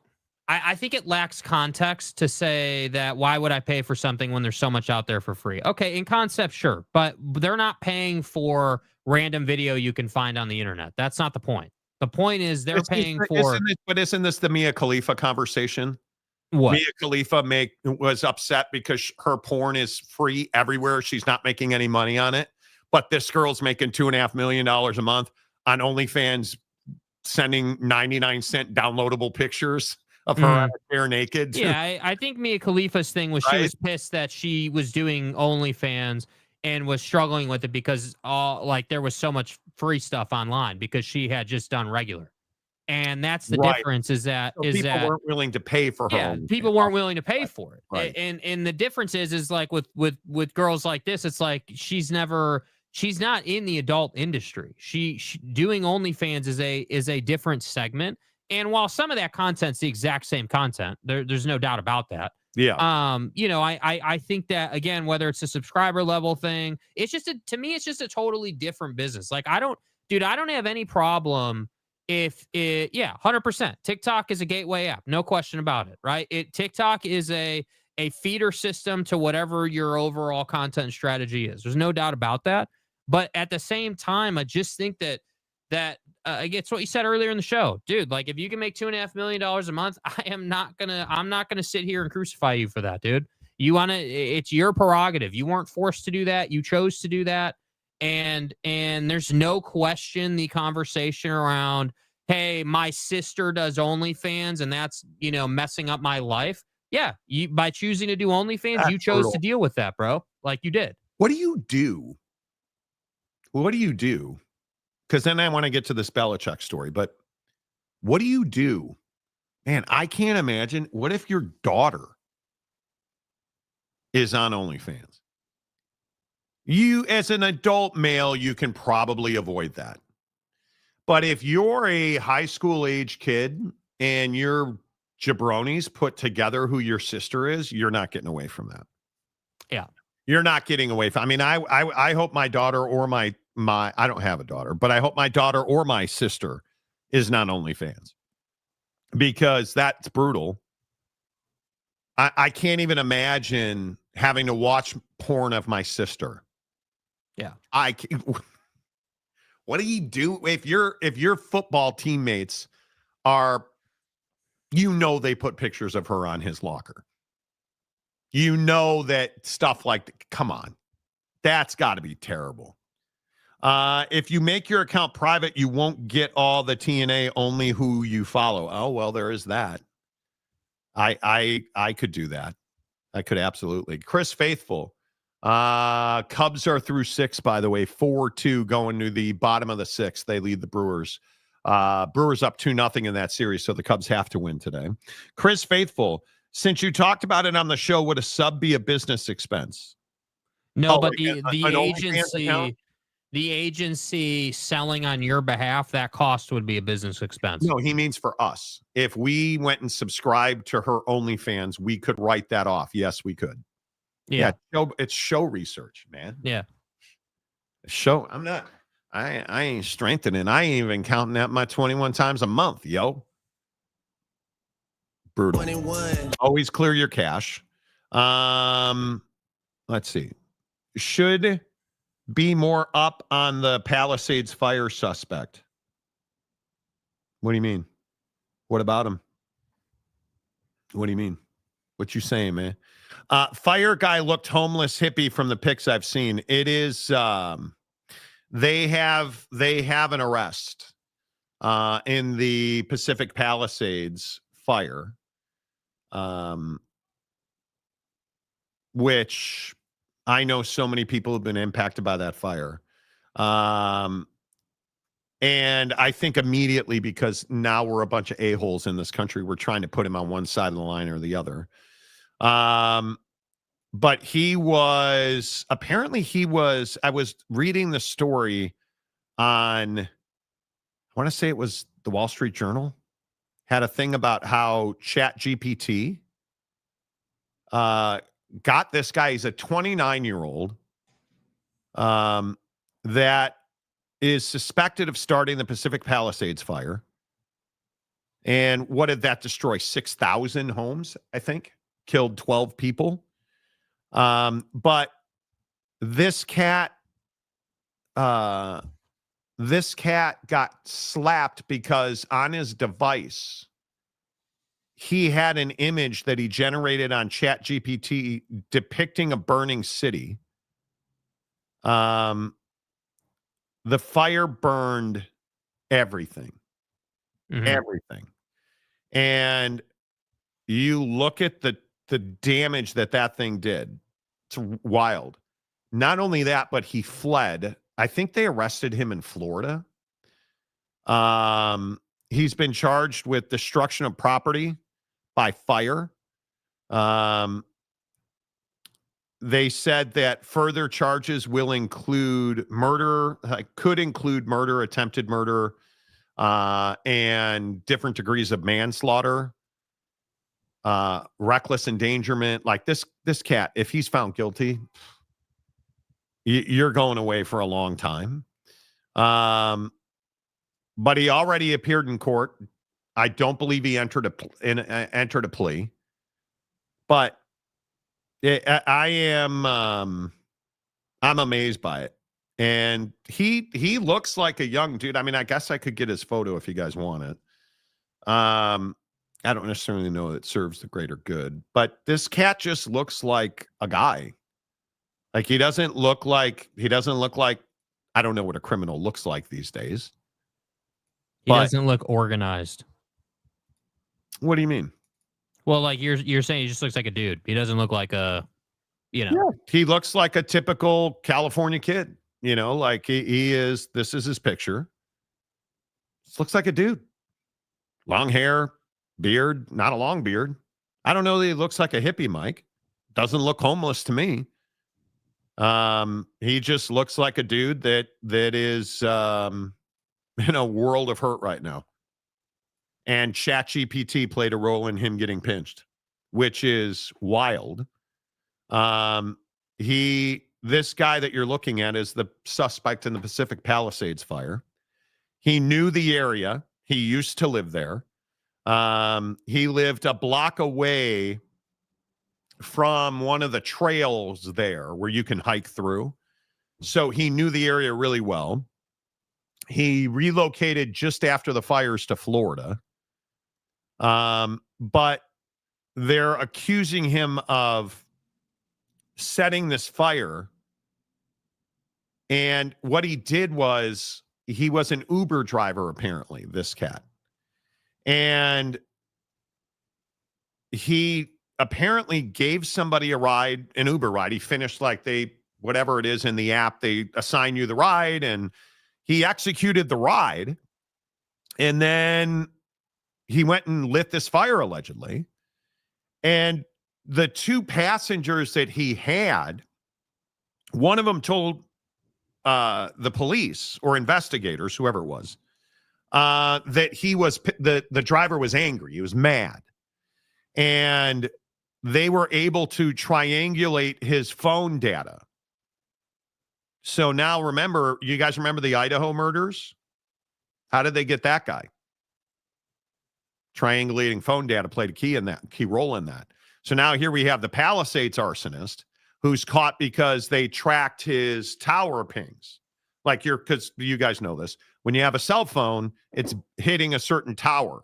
And then when you drive too far away from that tower, it bumps you to another one. And so they're able to track your movements and patterns based on what towers you bounced off of. That's what they did here. Then when they interviewed him, he lied to them. And so again, I just tell you, what am I going to say, Jake? Well, when the cops want to ask you questions, what should you say? I don't answer questions. I don't answer questions. I'm going to need. But let me guess, he answered questions. And he lied. They found video on his phone that he had taken of firefighters trying to put the fire out. They found just after midnight on New Year's Day that he allegedly called 911 but could not get through because of the patchy mobile reception the fire had caused. On his phone was a screen recording of him trying to call emergency services at one point and finally getting through to a dispatcher. I mean, so this guy like turned himself in basically. Yeah.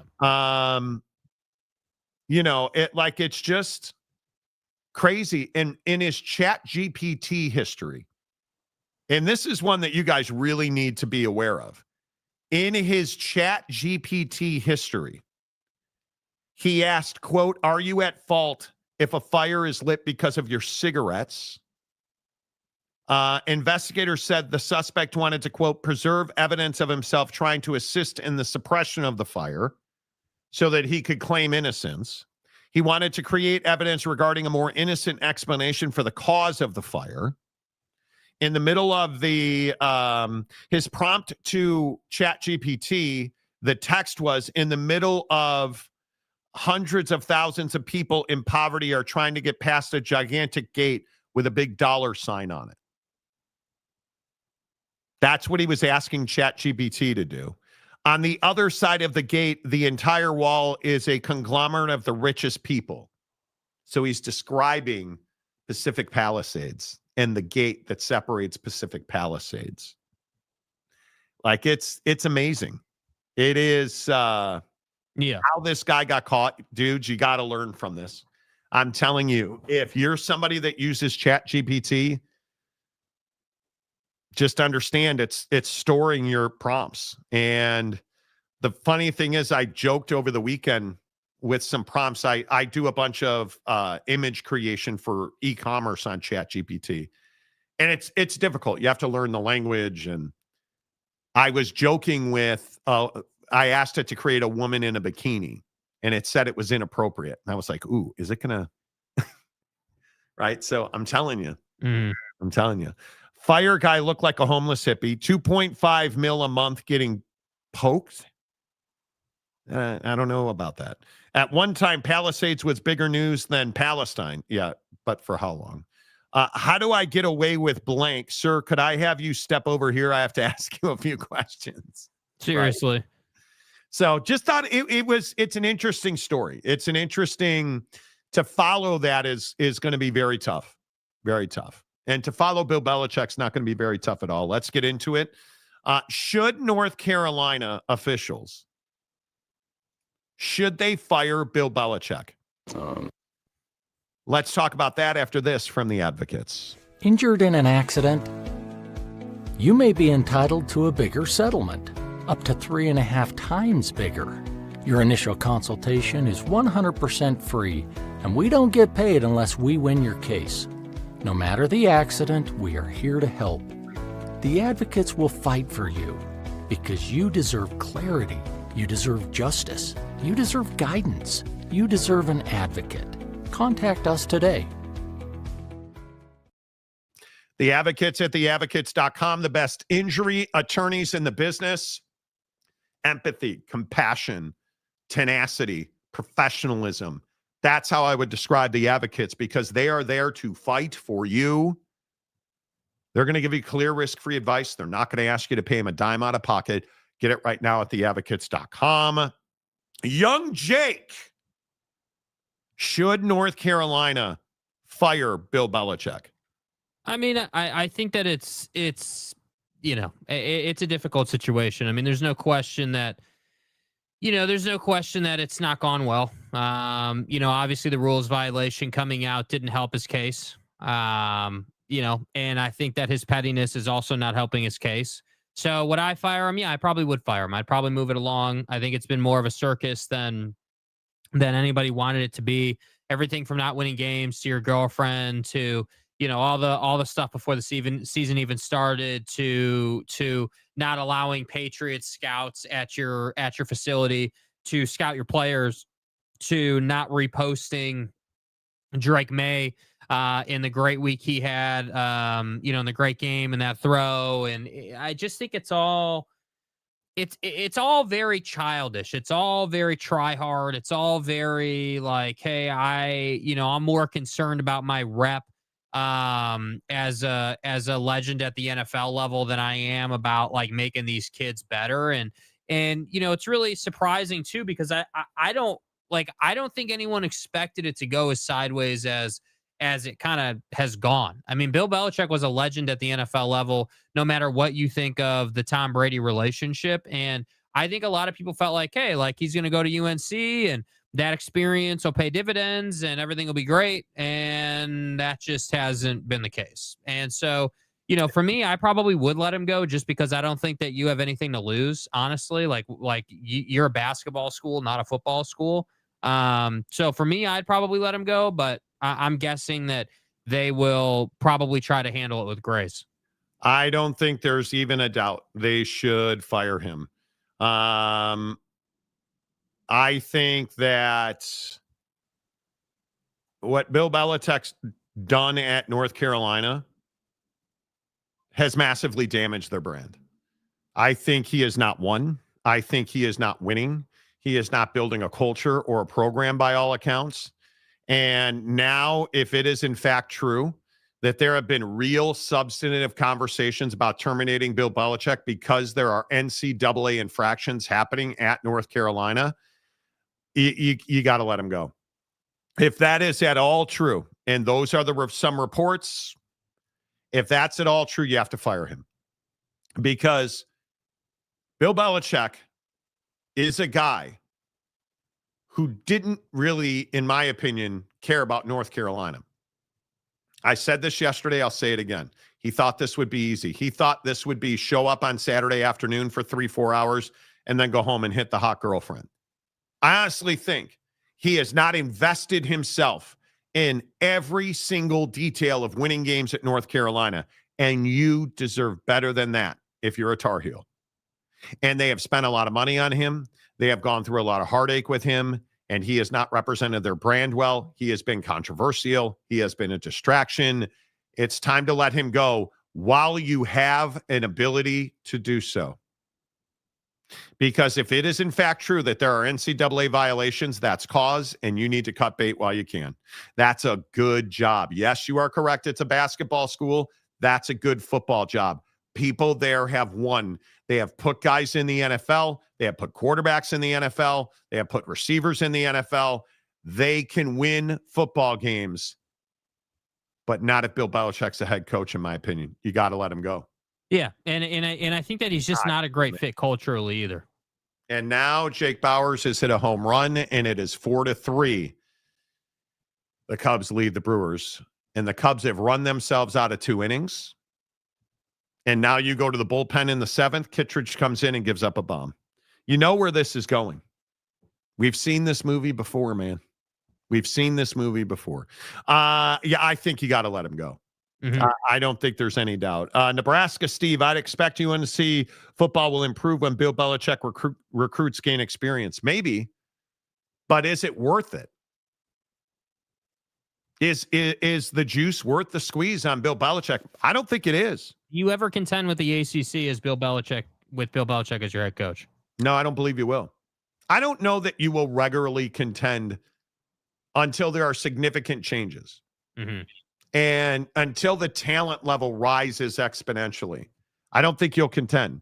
I think it's tough to contend when you have the Florida States and the Clemsons in that conference. But you're vulnerable as a conference, and you need North Carolina to contend, and he's not the guy to do that, in my opinion. Yeah. Chris Faithful, they should mutually agree to part ways and offer him $5 million. Sure. You know, like I just... I don't know how, if you're North Carolina, you can continue to do business as usual with him as your head coach.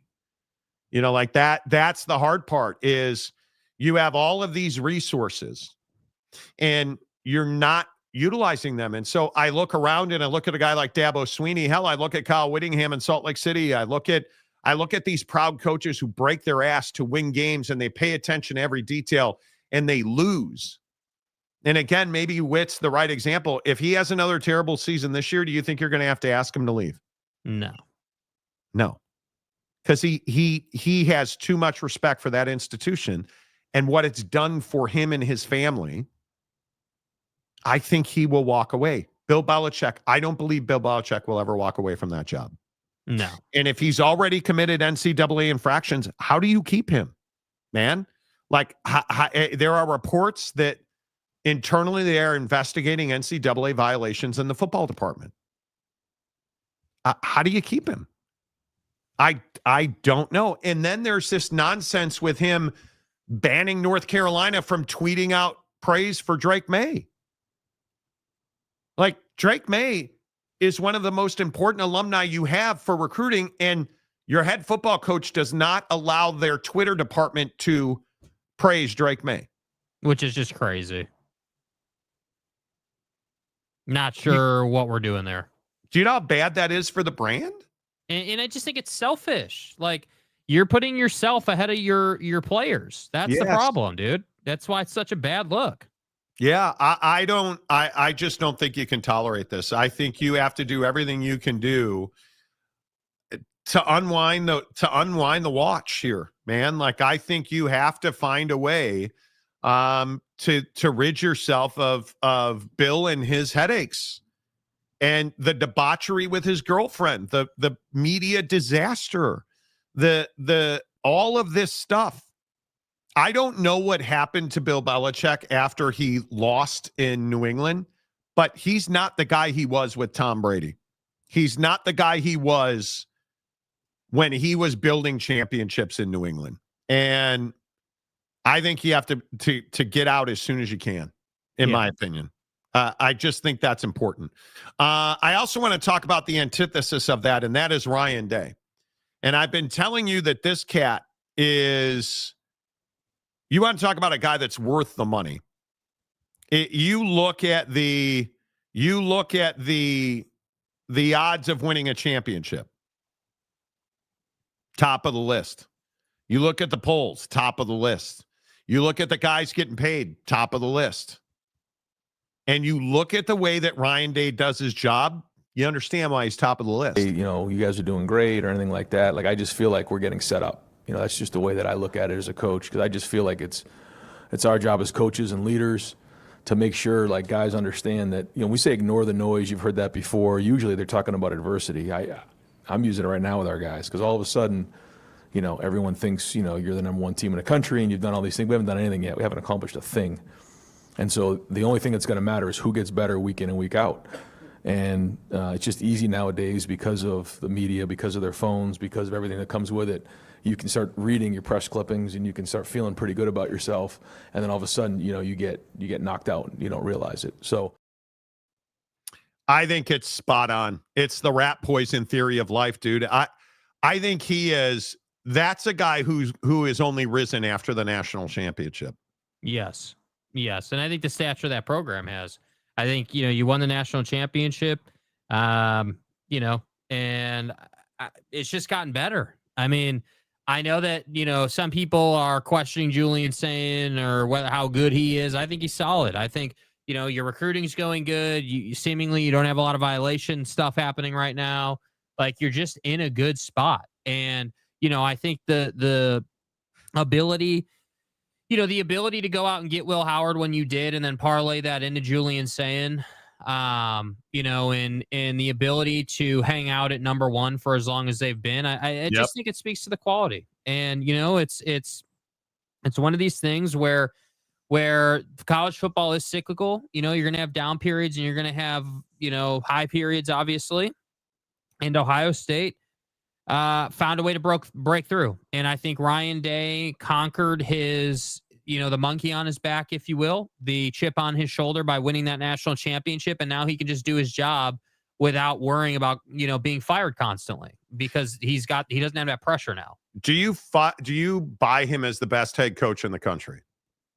I mean, yeah, I think he's obviously he's won a national championship now. So, I what I look at more so now than even winning a national championship is like, what's the state of the program year after year after year? Because I think the developments for Texas and the shortcomings of this team this year, speak to the ability of a coaching staff to recruit and not only recruit, but then develop that talent and just have team after team after team after team able to compete at a really high level. And so I definitely feel like Ryan Day has separated himself and put himself next to, the Kirbys of the world and the coaches that have won multiple national championships because he's well on his way to doing that, So it's like, I definitely think that Ryan Day, I don't know if he's the best coach in college football. I think that's year to year, but he's the number one program in the country right now. So it's kind of hard to say that he's not,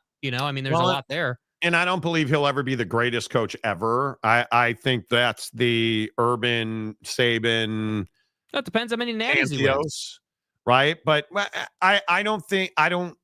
we'll find out. If he goes back to back here, he's got the quarterback to do that. Obviously, he's got the defense to do that. He's got Caleb Downs to do that. I think it's possible, but he'd have to win 5-6 in the modern era because you win 5-6 from here forward.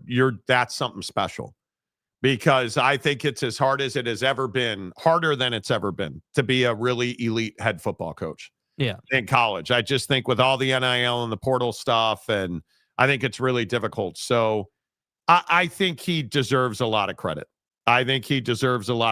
And you're right, Mike. 2 seasons ago, we were talking about firing that guy. Right. So I think that's incredibly interesting. And I think he's earned it. Right. And, again, this weekend is an incredibly important weekend in college football. And I think you're starting to see a lot of separation. In my opinion, anyway, I think you're starting to see a lot of separation. Like Arizona BYU is a huge game. That's in Tucson. I think it's a huge game. I look at Utah, Arizona State. I think Ohio State in Champaign to take on Illinois. That's a huge game. That is a huge game. Pitt at Florida State. Pitt needs to win that game. It's not going to happen. I think Indiana at Oregon. You going to that game this weekend, Jake? I am not because it is standing room only already. No. What? How am I an embarrassment? What have I done this time? You've got to go to this game. I want pictures. I want videographic proof. Anyway, I'm out.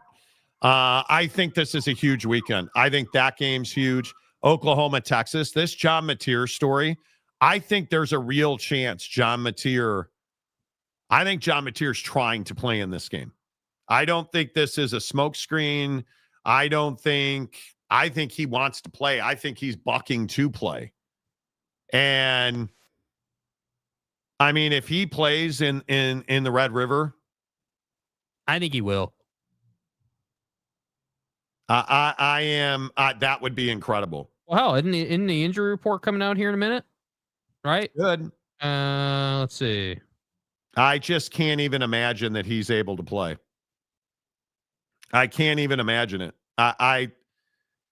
This dude, if he walks out and puts Arch Manning in 6 feet under, I can't even imagine it. Legend. If John Mateer comes out and beats Texas in the rivalry, good God. This guy, do you just hand him the Heisman now? I think so. I think you just hand him the Heisman now. That would be incredible. That would be, but I think this is the greater question. Should you risk John Mateer for the rest of the season? Because you can't tell me that break's not fresh.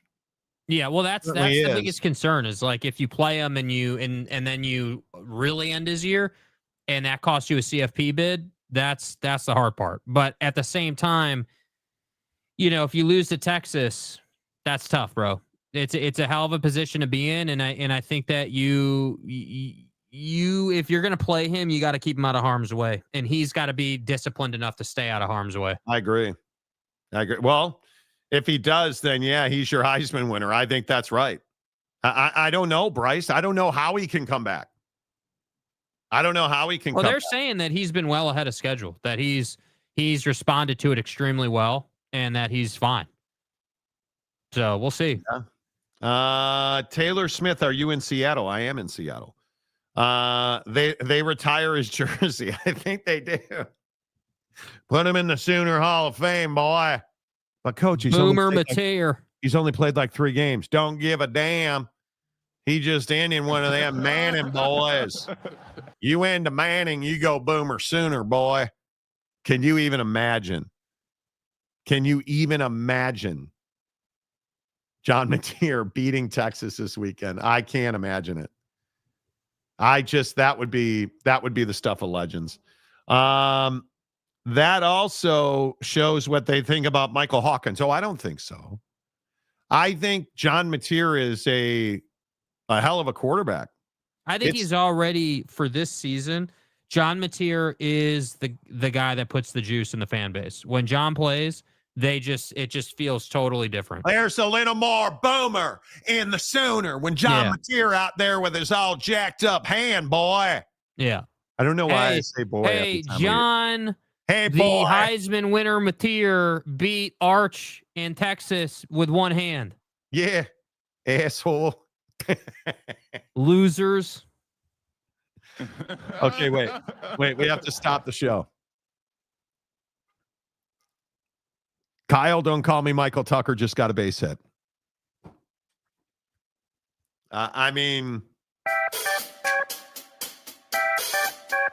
You sure? Yeah. I don't think that was. I don't think that was Kyle. I don't think that was Kyle Tucker. I think he's sitting now. I could be wrong. You want to bet $1? You know. You want to bet $1? I'll bet you. I'm watching the games on the games on the tube. Mm-hmm. Are you behind? I'm in commercial right now. Okay, so you're ahead. Yeah. Now I'm pretty sure Kyle, don't call me Michael, just got a base hit. Am I wrong? Michael. There's no way I'm wrong about this. Yeah, Kyle Tucker, you're such a dick. Kyle Tucker single to right. Yeah, Kyle Tucker just got a base hit, man. Okay. What are you questioning me for? I didn't think he did. It looked like he was standing in the box. Bet $1 or download a pick. Choices. Yeah, I don't know. They would rather have a one-handed Mateer who may not be 100% over Michael Hawkins. Yes. It's John Mateer.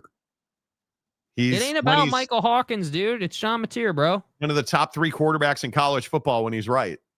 So there's no slight on him. Jeremiah Champion, Monty show polos. What do you mean? No. This ain't no polo. This thing is too big.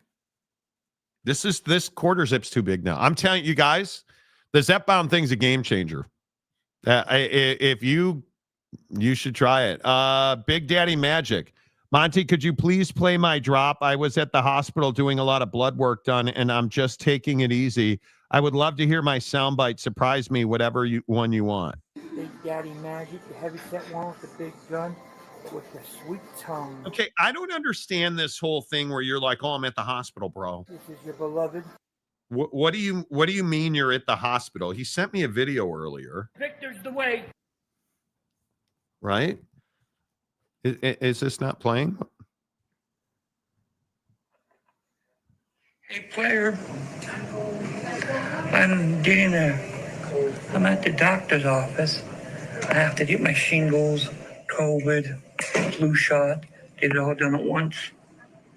So I'm over here, and I said, my name, paid my copay.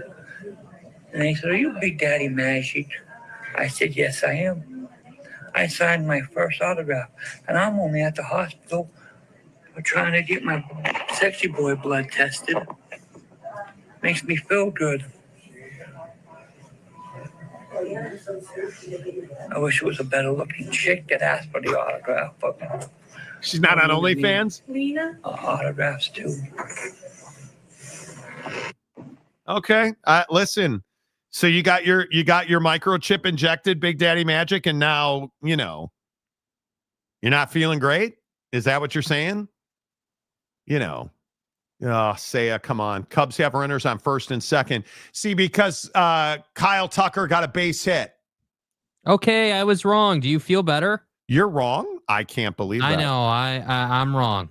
I want Monty Your favorite to get me thing. a Dallas Cowboys Emmitt Smith jersey. Well, like you legitimately had me questioning myself. Like, wait, did I get that wrong?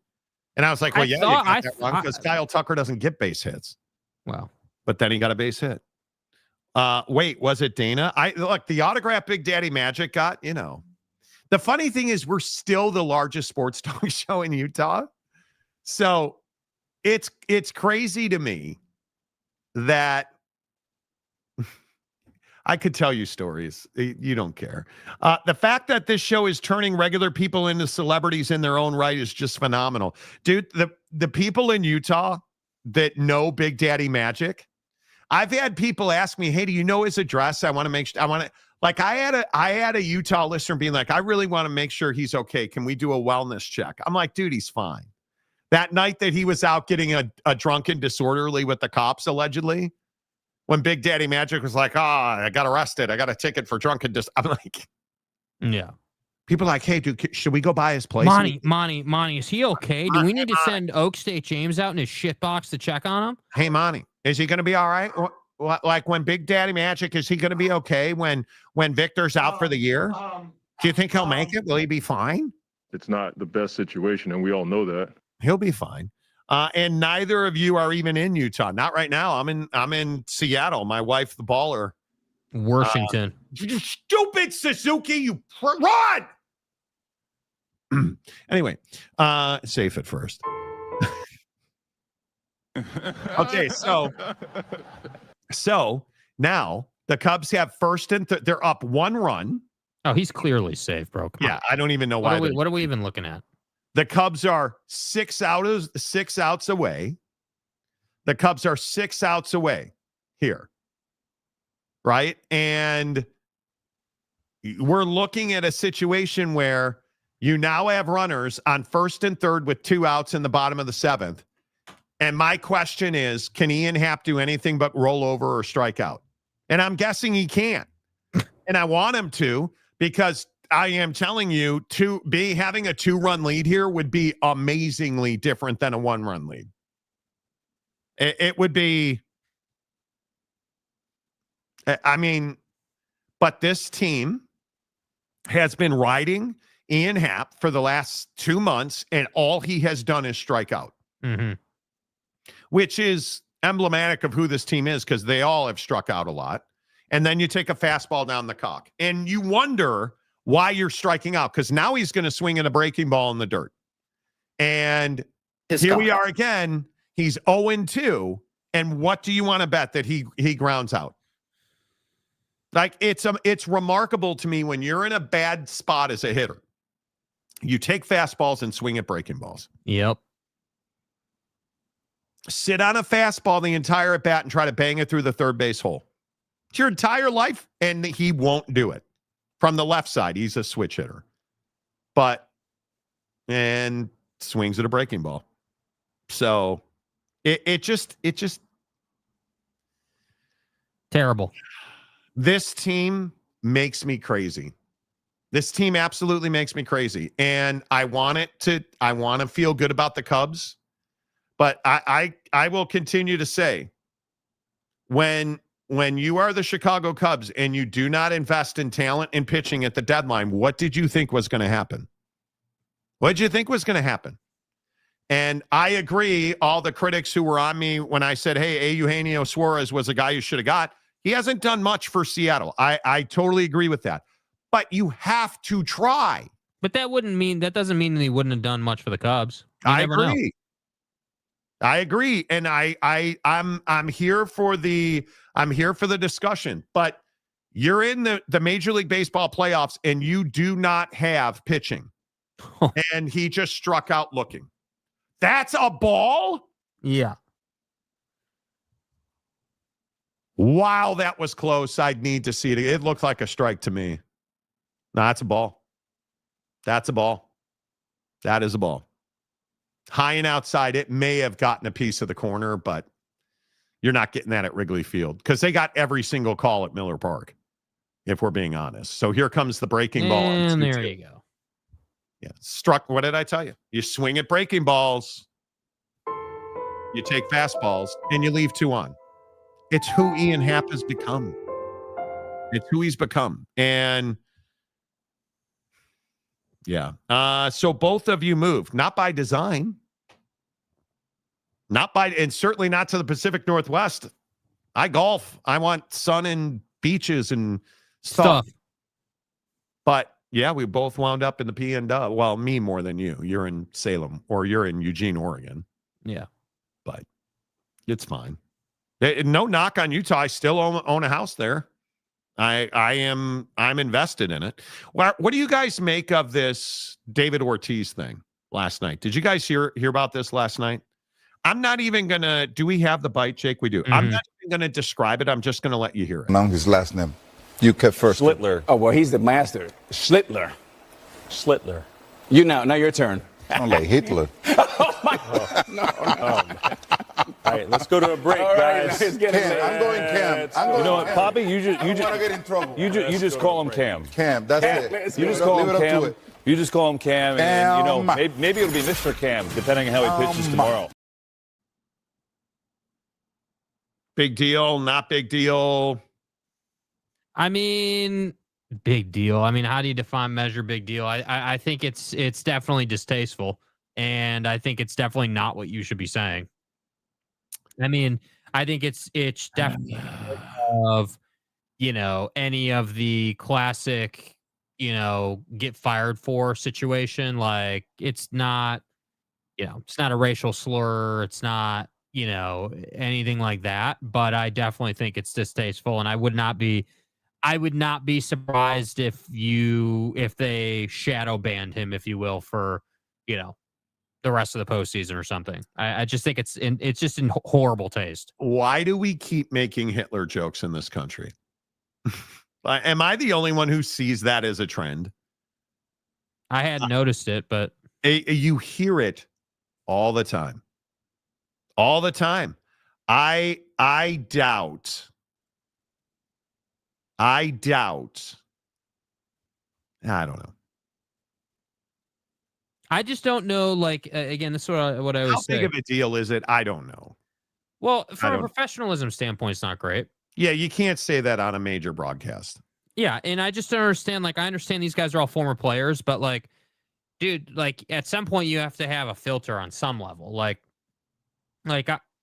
I don't know. He chose to say that. Like you're sitting here trying to say this dude's name, and you went out of your way to do that. Like, you could have just said, yeah, I'm just going to call him Cam. That's easier for me. Like, you could have just made fun. Like, you could have been self-deprecating, but instead you went down that path. Like, I don't know. It's Schlittler. I don't think it's that difficult. Is it that difficult of a name? And, of course, now they get a double into the gap, and the tying run is on second base. Like,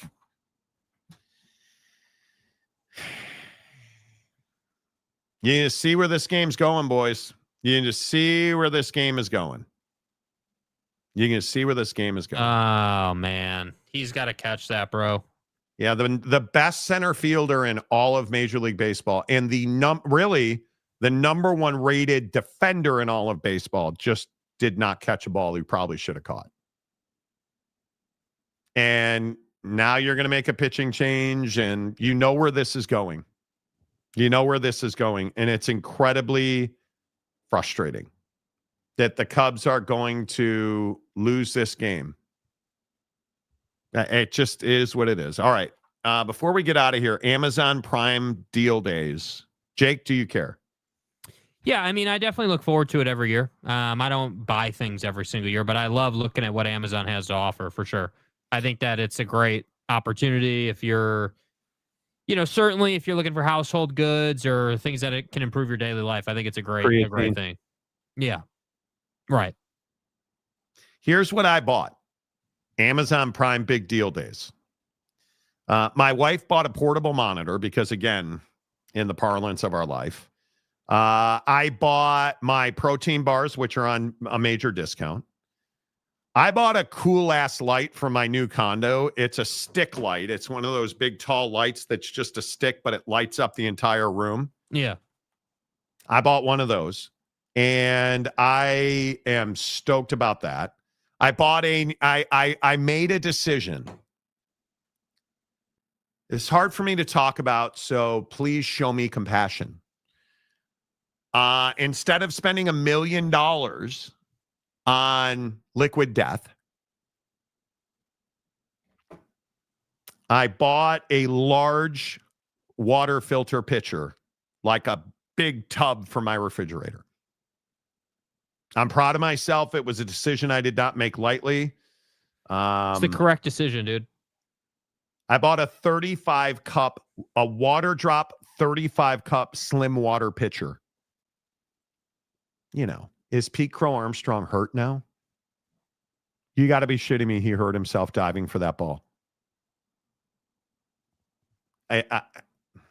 If he's hurt, I'm going to be so mad.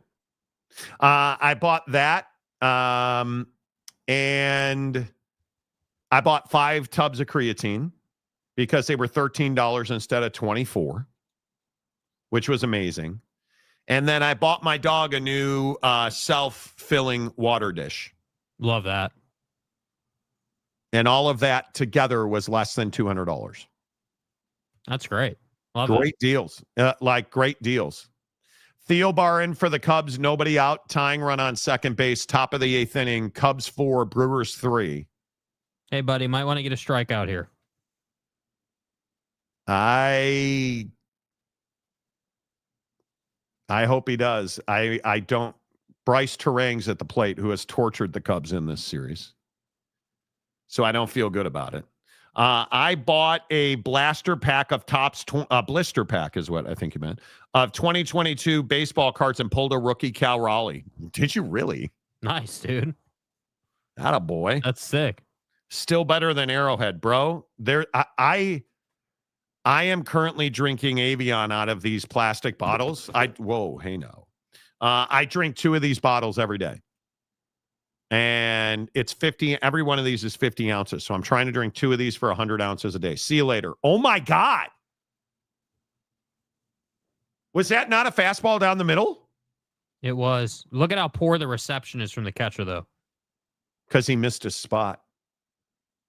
Bro, I don't give a rat's ass how poor the catch. That was a strike. What on earth was that? And then he struck him out anyway. Attaboy, Theo Bar. Terang strikes out, 1 out in the bottom of the 8th. Yeah. Still better than Arrowhead, for sure. Natural Rectory Springs Hollow Water. Don't let Holy James... water. Holy water. Holy. Oh, okay. Okay, there you go. Same thing. Yeah, holy water. I drink 1.5 liters of alkaline water every other day. It helps with the leg cramps. One of the interesting things about moving to Seattle, not being at elevation is completely different than being at sea level. Like if you look at the elevation, hey Siri, what's my current elevation? You're about 165 feet above sea level. From 4,600 feet to 165 feet because I'm on the 7th floor of a condo building. Your body feels different. My body feels better. I actually think I hydrate much easier at sea level than at elevation. I feel like I was constantly fighting. In Salt Lake City, I was constantly fighting dehydration. Yeah, because it's super dry. The air is very dry there. Yeah. Yeah. So it's very interesting. It's very interesting, Mike, you bring that up because I haven't had a single leg cramp. You know where I used to get cramps? Don't say it. I used to get cramps in the arches of my feet, like my feet would cramp. Haven't had that happen one time. And I'm walking, I am walking like 9 to 11,000 steps a day right now because like I'm constantly taking the dog for a walk, or like I walk my dog 3 times a day or whatever. Like just getting great walks in. And it's very different living at sea level. Oh boy. Ooh, almost a wild pitch. Living at sea level is way better. Seattle is a better Orlando. Okay. Florida and Louisiana. Family. And that's something that I am low-key jealous about Jake living there. Well, I'll tell you that I love being in a big city. And he walks Contreras. You got to be kidding. He had him 0-2 and he walked him. He had him 0-2 and he walked him. Great block by Carson Kelly. Did he hit him? No. Just walked him. Why is Contreras yelling at Theobar? The Contreras brothers are just such God. Yes, I would get those cramps in the arches as well. I hated it. Water is much more watery here in Utah, and it tastes amazing. Okay, double him up. Oh, he's safe. Wow. Cubs almost rolled a deuce. Anybody but Frelick, and that's probably a double play. Water is much more watery. Well, you have less water. But that's one of the things I'm worried about living in Utah is we have a real water shortage issue. Like it is a big flipping deal. And it's a little concerning to me. Yeah, he's clearly safe. It's a little concerning to me about what the future is. For those of us that, for people in Salt Lake, I wonder what the future looks like environmentally. And I have to get water from somewhere else, dude. Yeah, but if the Great Salt Lake dries up, the air quality. It will. That's a major problem. The air quality is a major problem. So if there's no show on Friday, will tomorrow be Football Thursday? Well, it's going to be Football Thursday anyway. Potentially, there's no show Friday because I'm trying to figure out where my stuff is and when it gets delivered. And is he bringing for all of you concerned, I would assume no show Friday just because if the moving truck shows up at 1. That's not going to help us. So he's bringing Keller in. Is he bringing Keller in? Ooh. The future is breathing arsenic from the dried up lake. Yeah, it very much could be. Dude that abides. I work and run my mouth several times a week. I'm good, right? I'm woke. What did you say? I woke and run. I don't know what you mean. Why would you be not good? I don't know what you mean. What is you guys' dream state to live in? I'm curious. I've lived in a lot of places. I don't really have. There's pros and cons to everywhere, right? I don't really have a dream state. I have a dream setup. Like I would love to have, single family house, nice house, piece of land. Par would 3 love in the that. backyard. Yeah, par 3 in the backyard, and have that be not in the middle of nowhere, but like maybe 30 minutes from humanity, just so I could get away from people, not have to worry about crime as much. I don't know, bro. It's so nice to be back in a downtown of a major city. But see, the thing is like I would want to live somewhere like right now. If you just look at like housing prices, just with like where the market is at and everything, like the Midwest is like where the best value is, like if you're looking to get a house and like some land and things like that, like it's hard to beat. I would agree. The Midwest is hard to beat like pricing wise. But there's obvious trade-offs, right? Like living in the Midwest isn't sexy. It's certainly not as cool as like living in Seattle or LA or something like that. But the trade-off is that you get good home value, you get good land value, Would you say that about Salt Lake? I would not say that about Salt Lake anymore. No, I think Salt Lake is a junior LA. I think that Salt Lake's turning into a very populated place where housing is $600,000 a pop. Like it's not even a big deal. That's just what it is now. Like you're either going to live in a townhouse that's 425, and if you want single family, you're paying $6+. And that's the issue is like If I'm going to pay, I have no, for the record, I have no problem waiting to get myself in a position to where I could afford that kind of house. But if I'm going to have that kind of investment, it needs to have everything I want it to have. And I don't feel like Salt Lake typically offers that as far as like space, because there's so many people there now. Salt Lake used to be a hidden gem.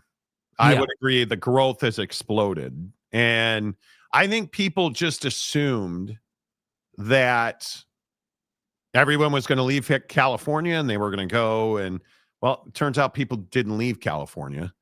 They migrated. What's that?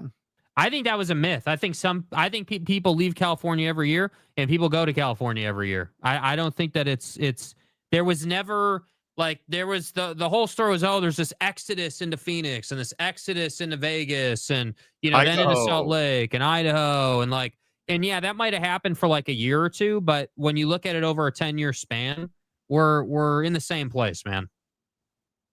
And now Brad Keller has walked the bases loaded. Yeah, you're still one, but Bowers is out. That's not what you want. He's had a big night.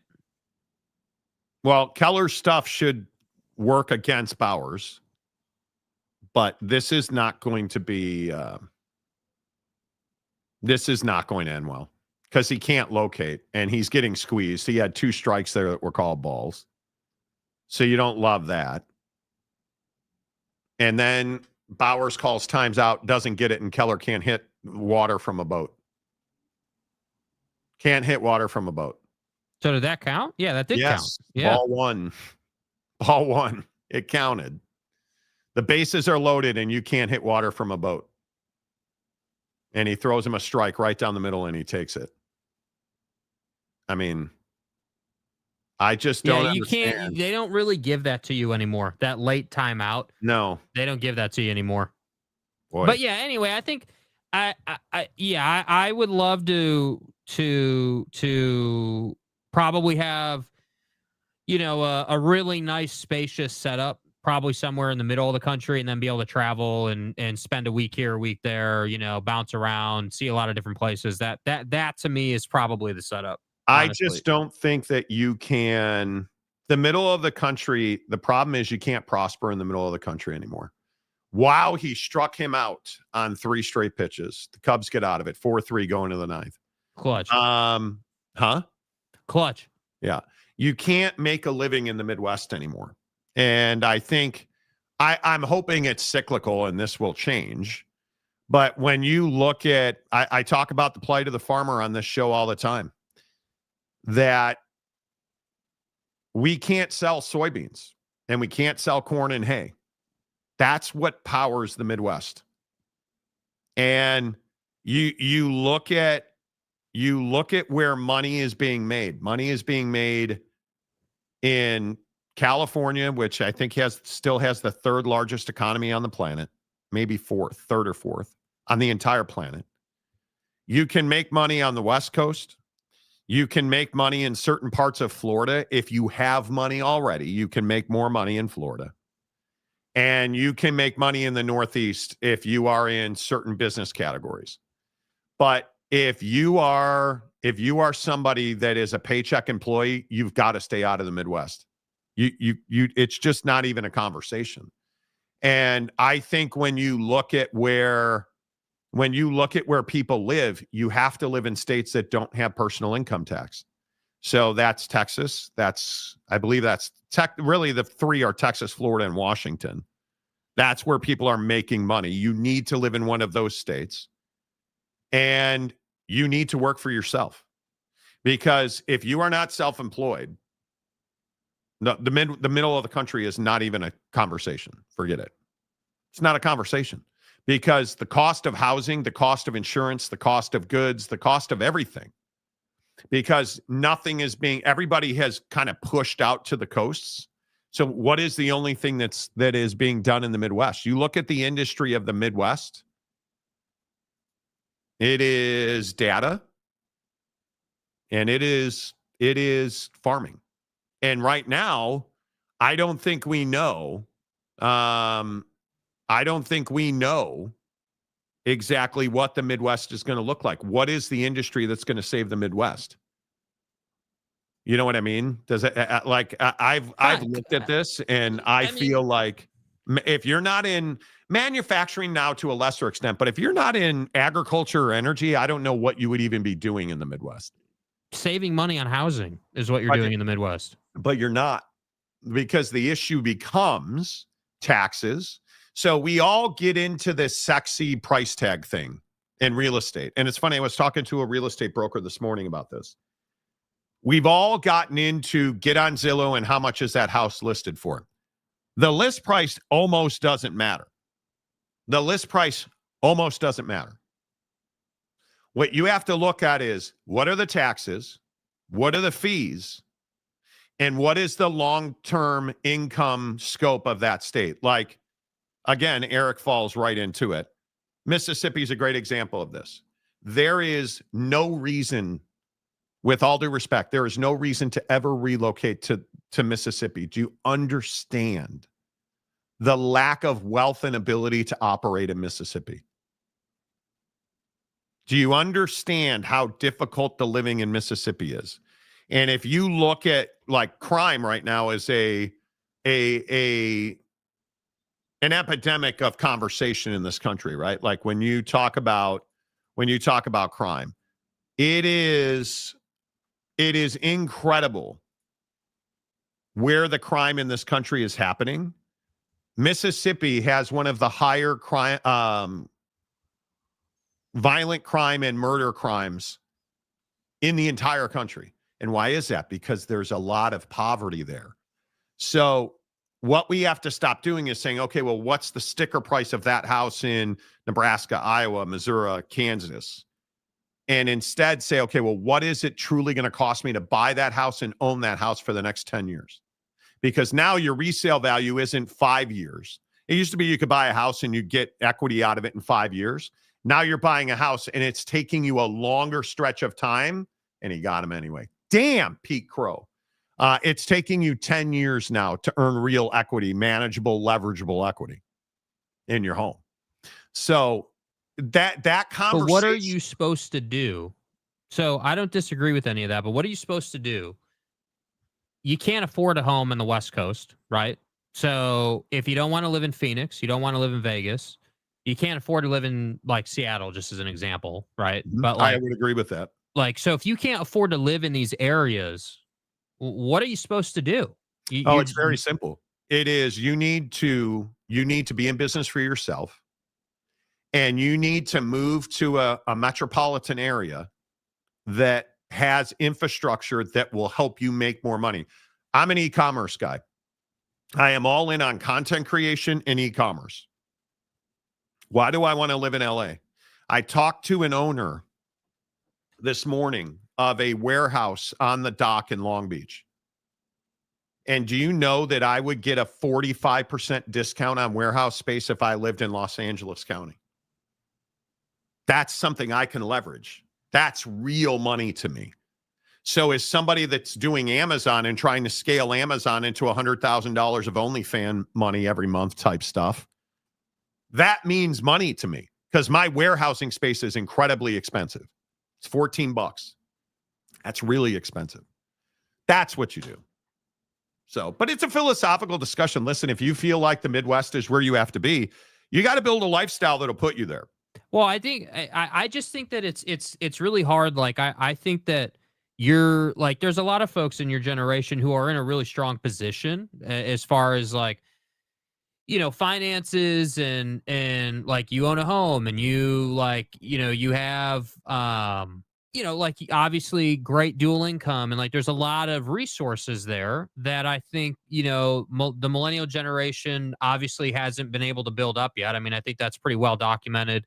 I don't think that people are shocked to say that. And I think that I understand the concept of, hey, like if you don't live in LA or Seattle or whatever, like, yeah, sure. There's, you know, theoretically there would be a little bit less opportunity, but I think that e-commerce doesn't discriminate on, you know, where you live, right? Like obviously if you've got, you know, if you have an online business that's, you know, making you a good living, to me, that allows you the flexibility that you want. And obviously it all depends on, of course, it depends on the deal and, where you live. And there's all these factors that we all have to take into consideration. But I think it's hard for a lot of people like my age to consider living in I would love to live in LA, but it's just not, it's not a financially responsible decision, right? Well, not right now, it's not. But I don't think it'll ever be. I don't believe in my life it'll ever be a financially responsible decision, ever. Oh, it will. I don't think there's any question. I think when you look at the problem is we again, it's sticker shock, right? And okay, real quick. So this place I'm staying in has these massive windows that tilt back. So there's a bunch of pigeons on a roof line. And I don't even know if you guys care to see this or not. Let me see if I can show you. Welcome to downtown Seattle, right? This is where I'm staying, downtown Seattle.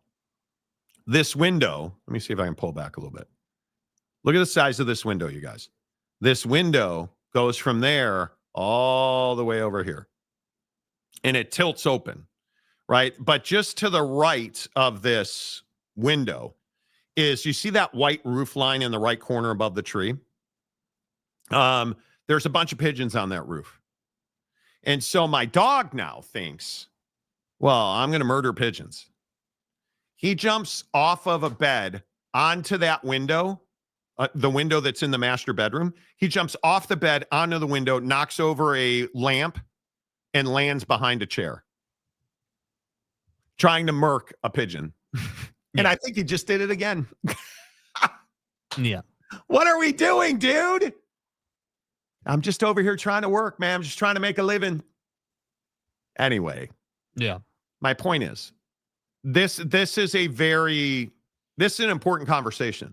You have to now, especially in your position, can you afford Los Angeles now? No, you can't. You have to build the infrastructure to live where you want to live, and then you have to be laser focused on that.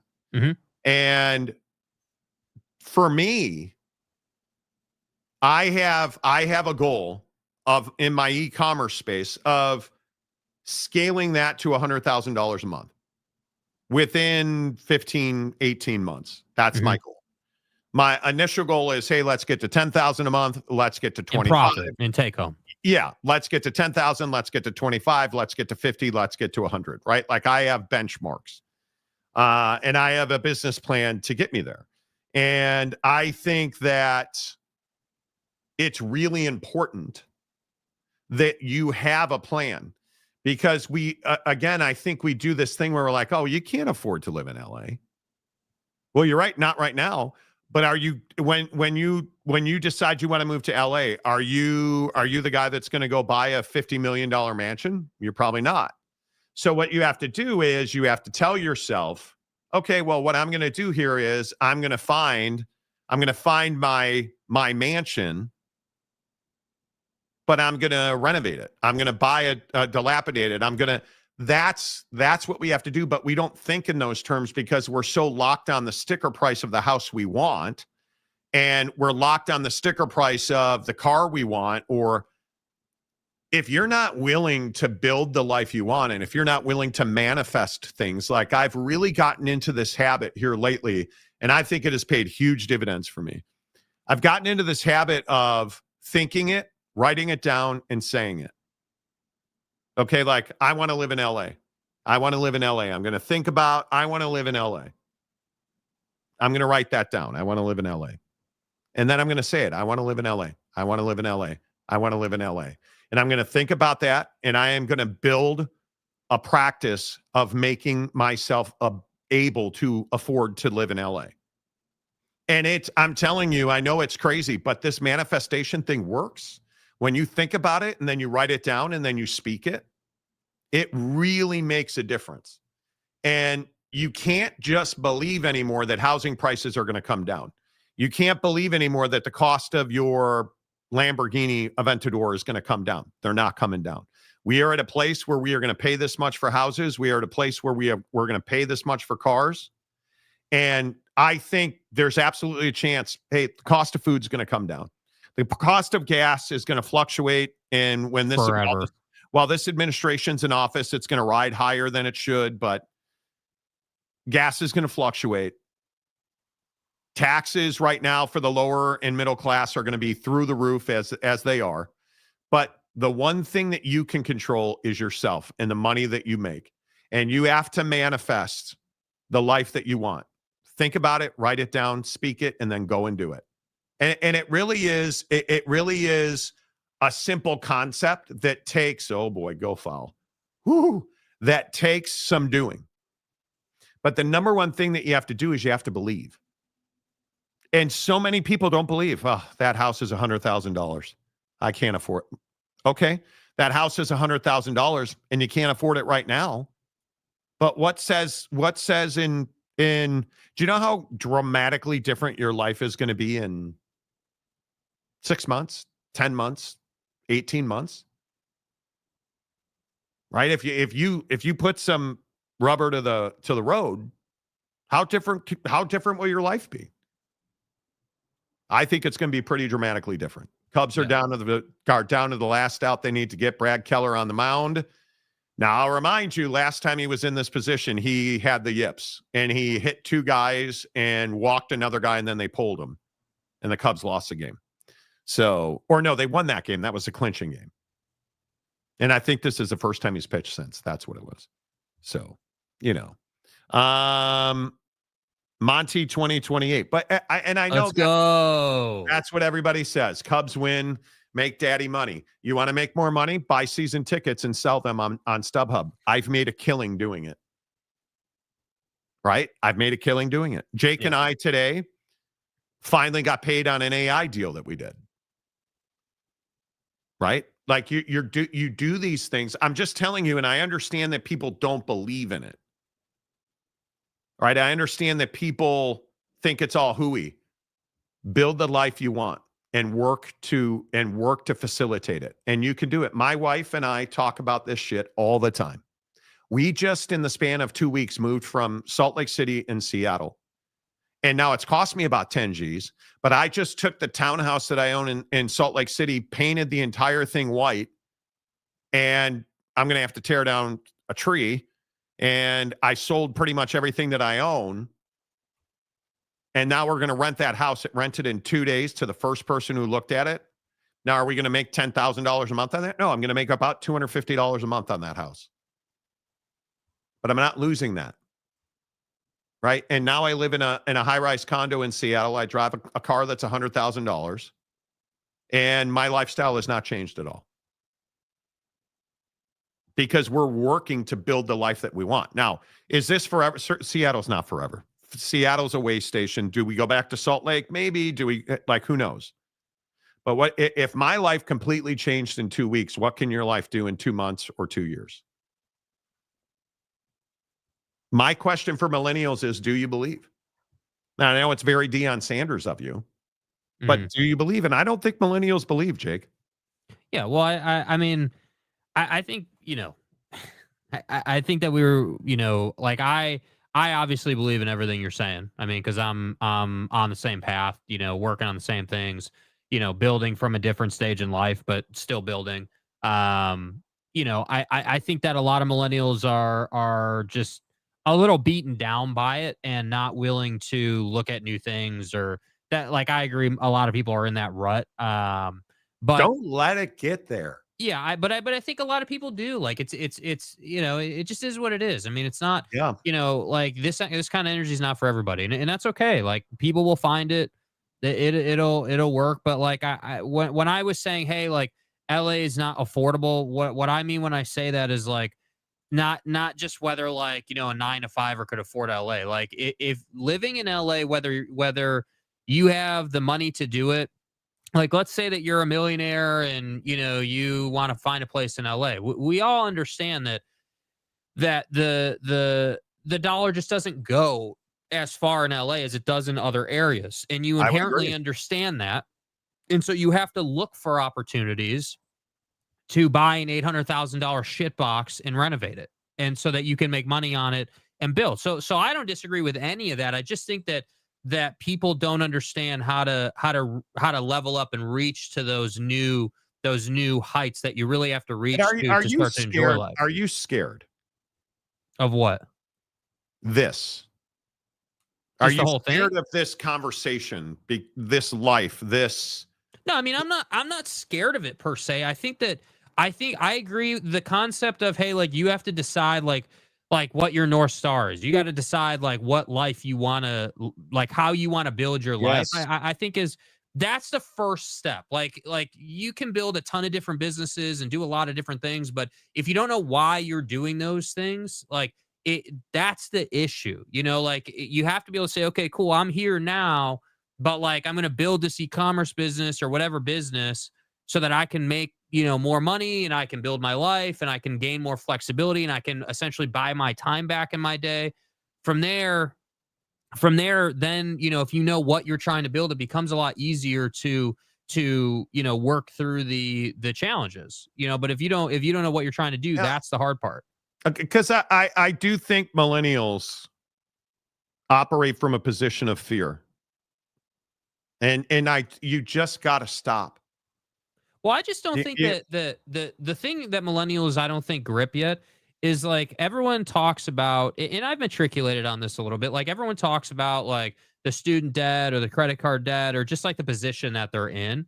And I think that you have to get to a place where like you understand, like, all right, well, the debt's obviously not going to go anywhere in 2 minutes. Like the debt's going to be there. So like if you want to get rid of that, you have to make more money. And so I only got out of debt. I only fully got out of debt 7 or 8 years ago now because I sold a house. Yeah. So like I think that people are uncomfortable. People are uncomfortable having the debt conversation because there doesn't, like, a lot of people I think feel like, oh, there's not a way out.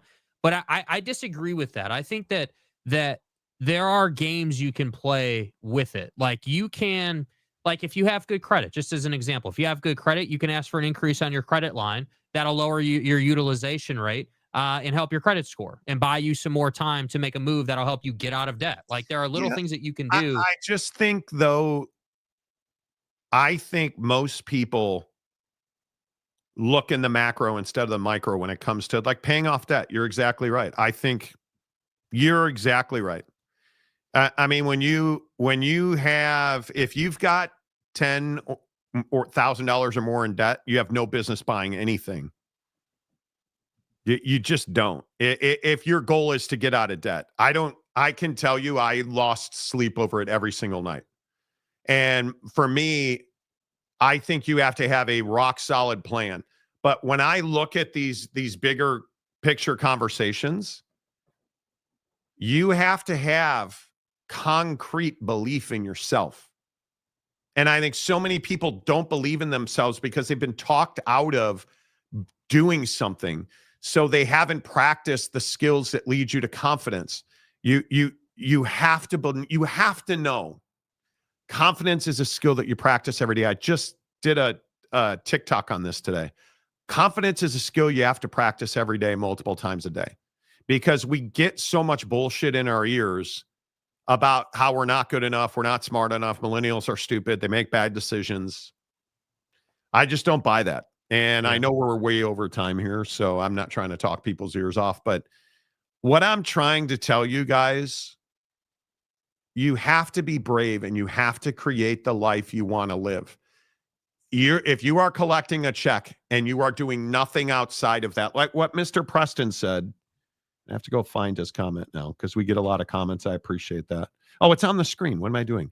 I work for the man full time, have 2 side gigs, and I am almost ready to step out and do my own thing. Focus, Marty ain't wrong. And he's got a wife and kids, and his hands are calloused. And the guy is my personal mechanic. If you're in Salt Lake and you need a mechanic, find Mr. Preston. But we're at a place where we're collecting paychecks and we don't do anything with that because we want to go out to sushi and we want to go travel and we want to go. Don't complain about the life you don't have if you're not willing to sacrifice to get the life you want. Yeah. Yeah. Don't complain about it, because when you're in a place and you want something different than what you have, you don't have a choice. There's no choice to do. There's no decision to make. It's my favorite saying. You come to a point when you go to college or after college, you don't get to do what you want to do anymore. The minute you sign that student loan debt, you don't get to do what you want to do anymore. You have to do what you have to do. And people don't want to have that conversation. And so I don't mean to rant and rave, but don't be scared. Be courageous. Build the life that you want to live. Be courageous. Go do things. Go move places. Go do it. Go believe it. Don't listen. If all you have in your ears is people telling you you're not going to do it and you're going to fail, you need to get new people in your ear, or better yet, don't have anybody in your ear. Because you can control what you're saying to yourself, and you can control the people around you. And if you're letting people tell you that's a dumb idea, the dumb idea is listening to them telling you it's a dumb idea. Because 5 years ago, when I wanted to do FBA private label, we decided not to. I'm living with that decision because I'm doing it now. And I have to look back and say to myself, well, what if I'd have done this 5 years ago? Well, candies and nuts. I'm right where I'm supposed to be when I'm supposed to be there. So do it now. Do it now. Stop procrastinating. Stop listening to the people telling you that you're stupid or you can't do it, because you're talented enough, and you might think it's corny. You're talented enough to do whatever you want to do, but are you courageous enough? Are you confident enough? Do you have the relationship with yourself enough? Yeah, that's a question that I don't think you know the answer to. That's one that I truly don't believe that you know the answer to. If you want the truth, I don't think you know if you're courageous enough, and I think you're talented enough. Like Jake, for no question about it, Jake is talented enough.